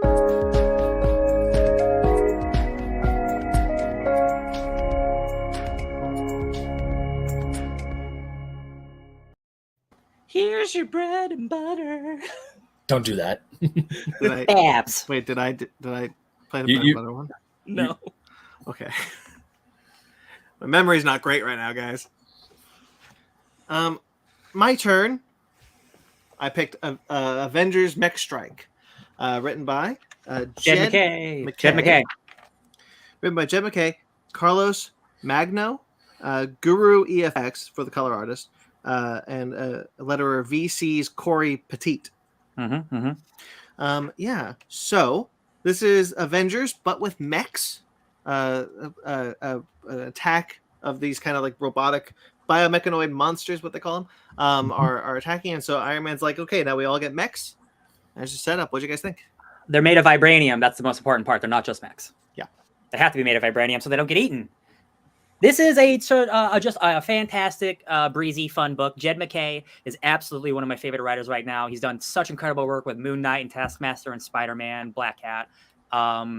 He has such a good voice for all of these characters. He is a brilliant comic book writer for comic books. I think the story is fun. Like the villain's fun. Like the reason they have mechs is just there enough. Like why would Hulk be in a mech? But like it makes sense for the story. Hulk's mech head gets ripped off, and it's just the Hulk's head on the. It's just the Hulk's head. Yeah. I think the art is exceptional. I love the coloring. The coloring is the same coloring artist for Iron Man. Chris Campbell's Iron Man. The colors pop in this book. Yeah, this was like not again kind of like The Princess, not exactly like full of depth, but just so much fun. Like I had such a good time reading it. It's like a kid's cartoon type of thing. Sparks?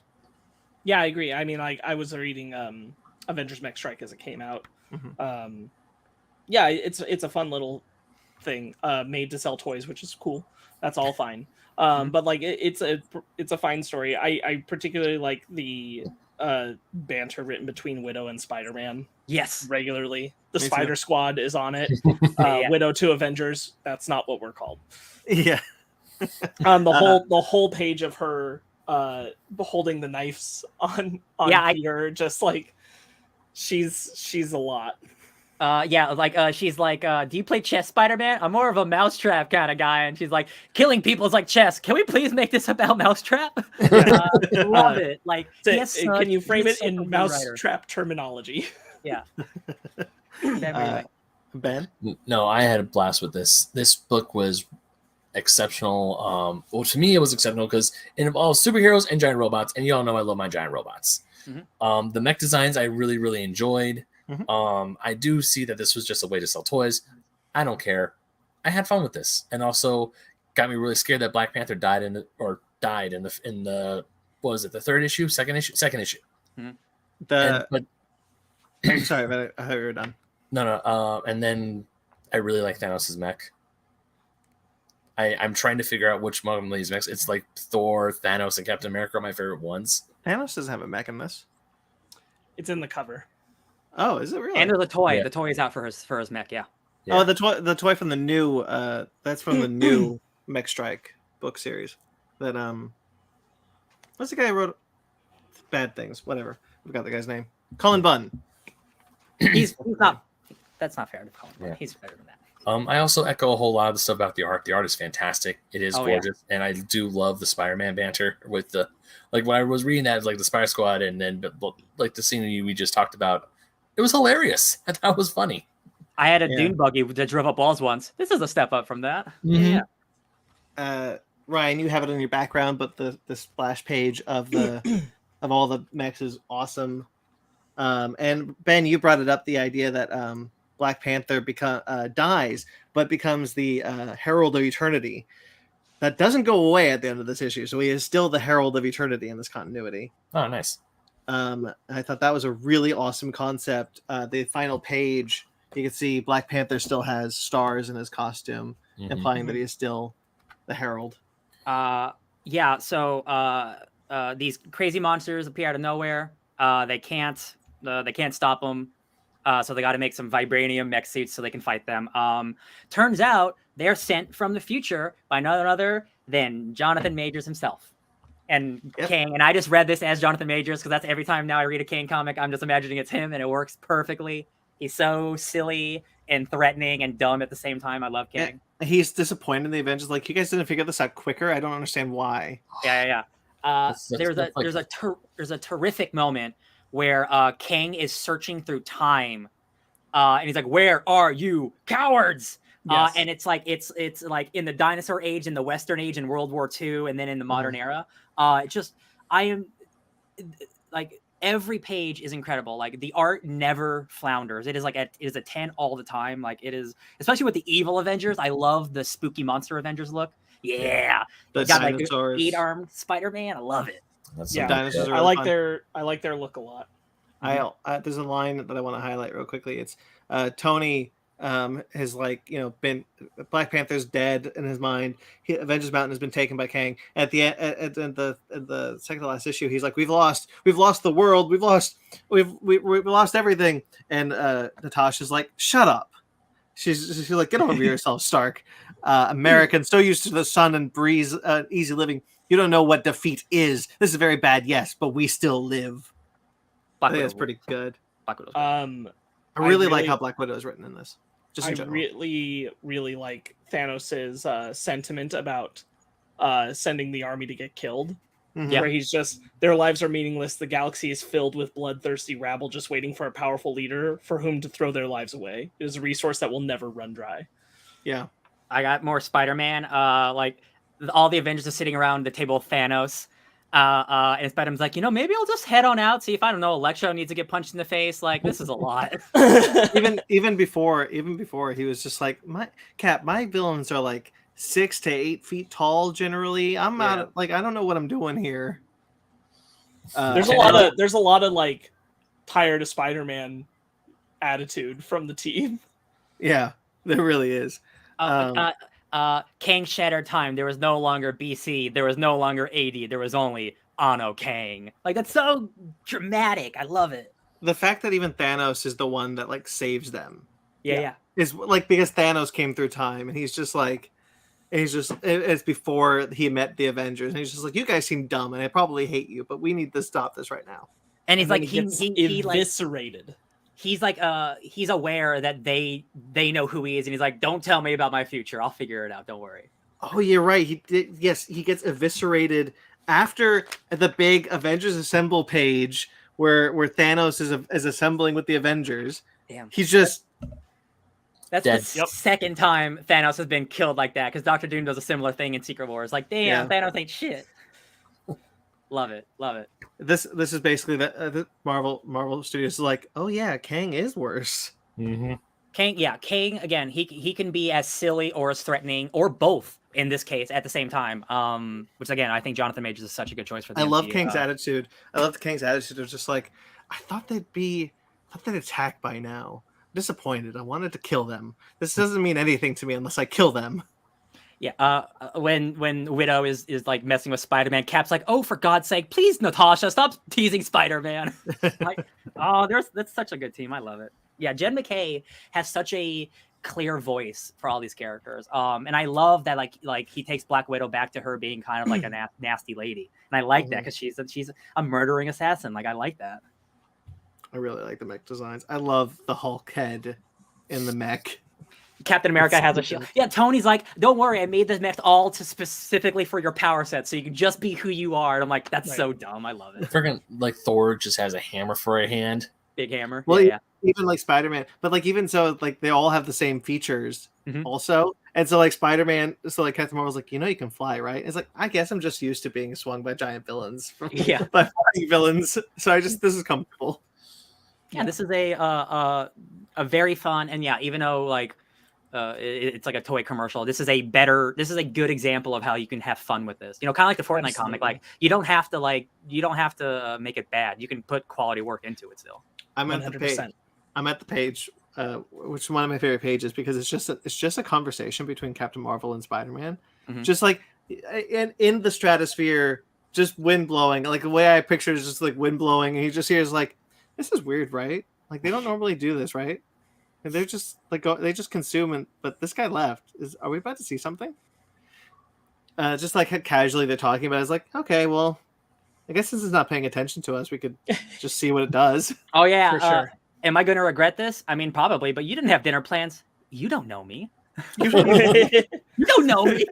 Come on, and it's just 2 pages of this conversation that I just love. And then like when they're pillars, Spider-Man's like, yeah, ours is our fault. We let this guy do it. We just wanted to see what happened. That was a mistake. My bad. It's a good book. I like this one a lot. Yeah. Definitely a fun read. I'm glad I read it.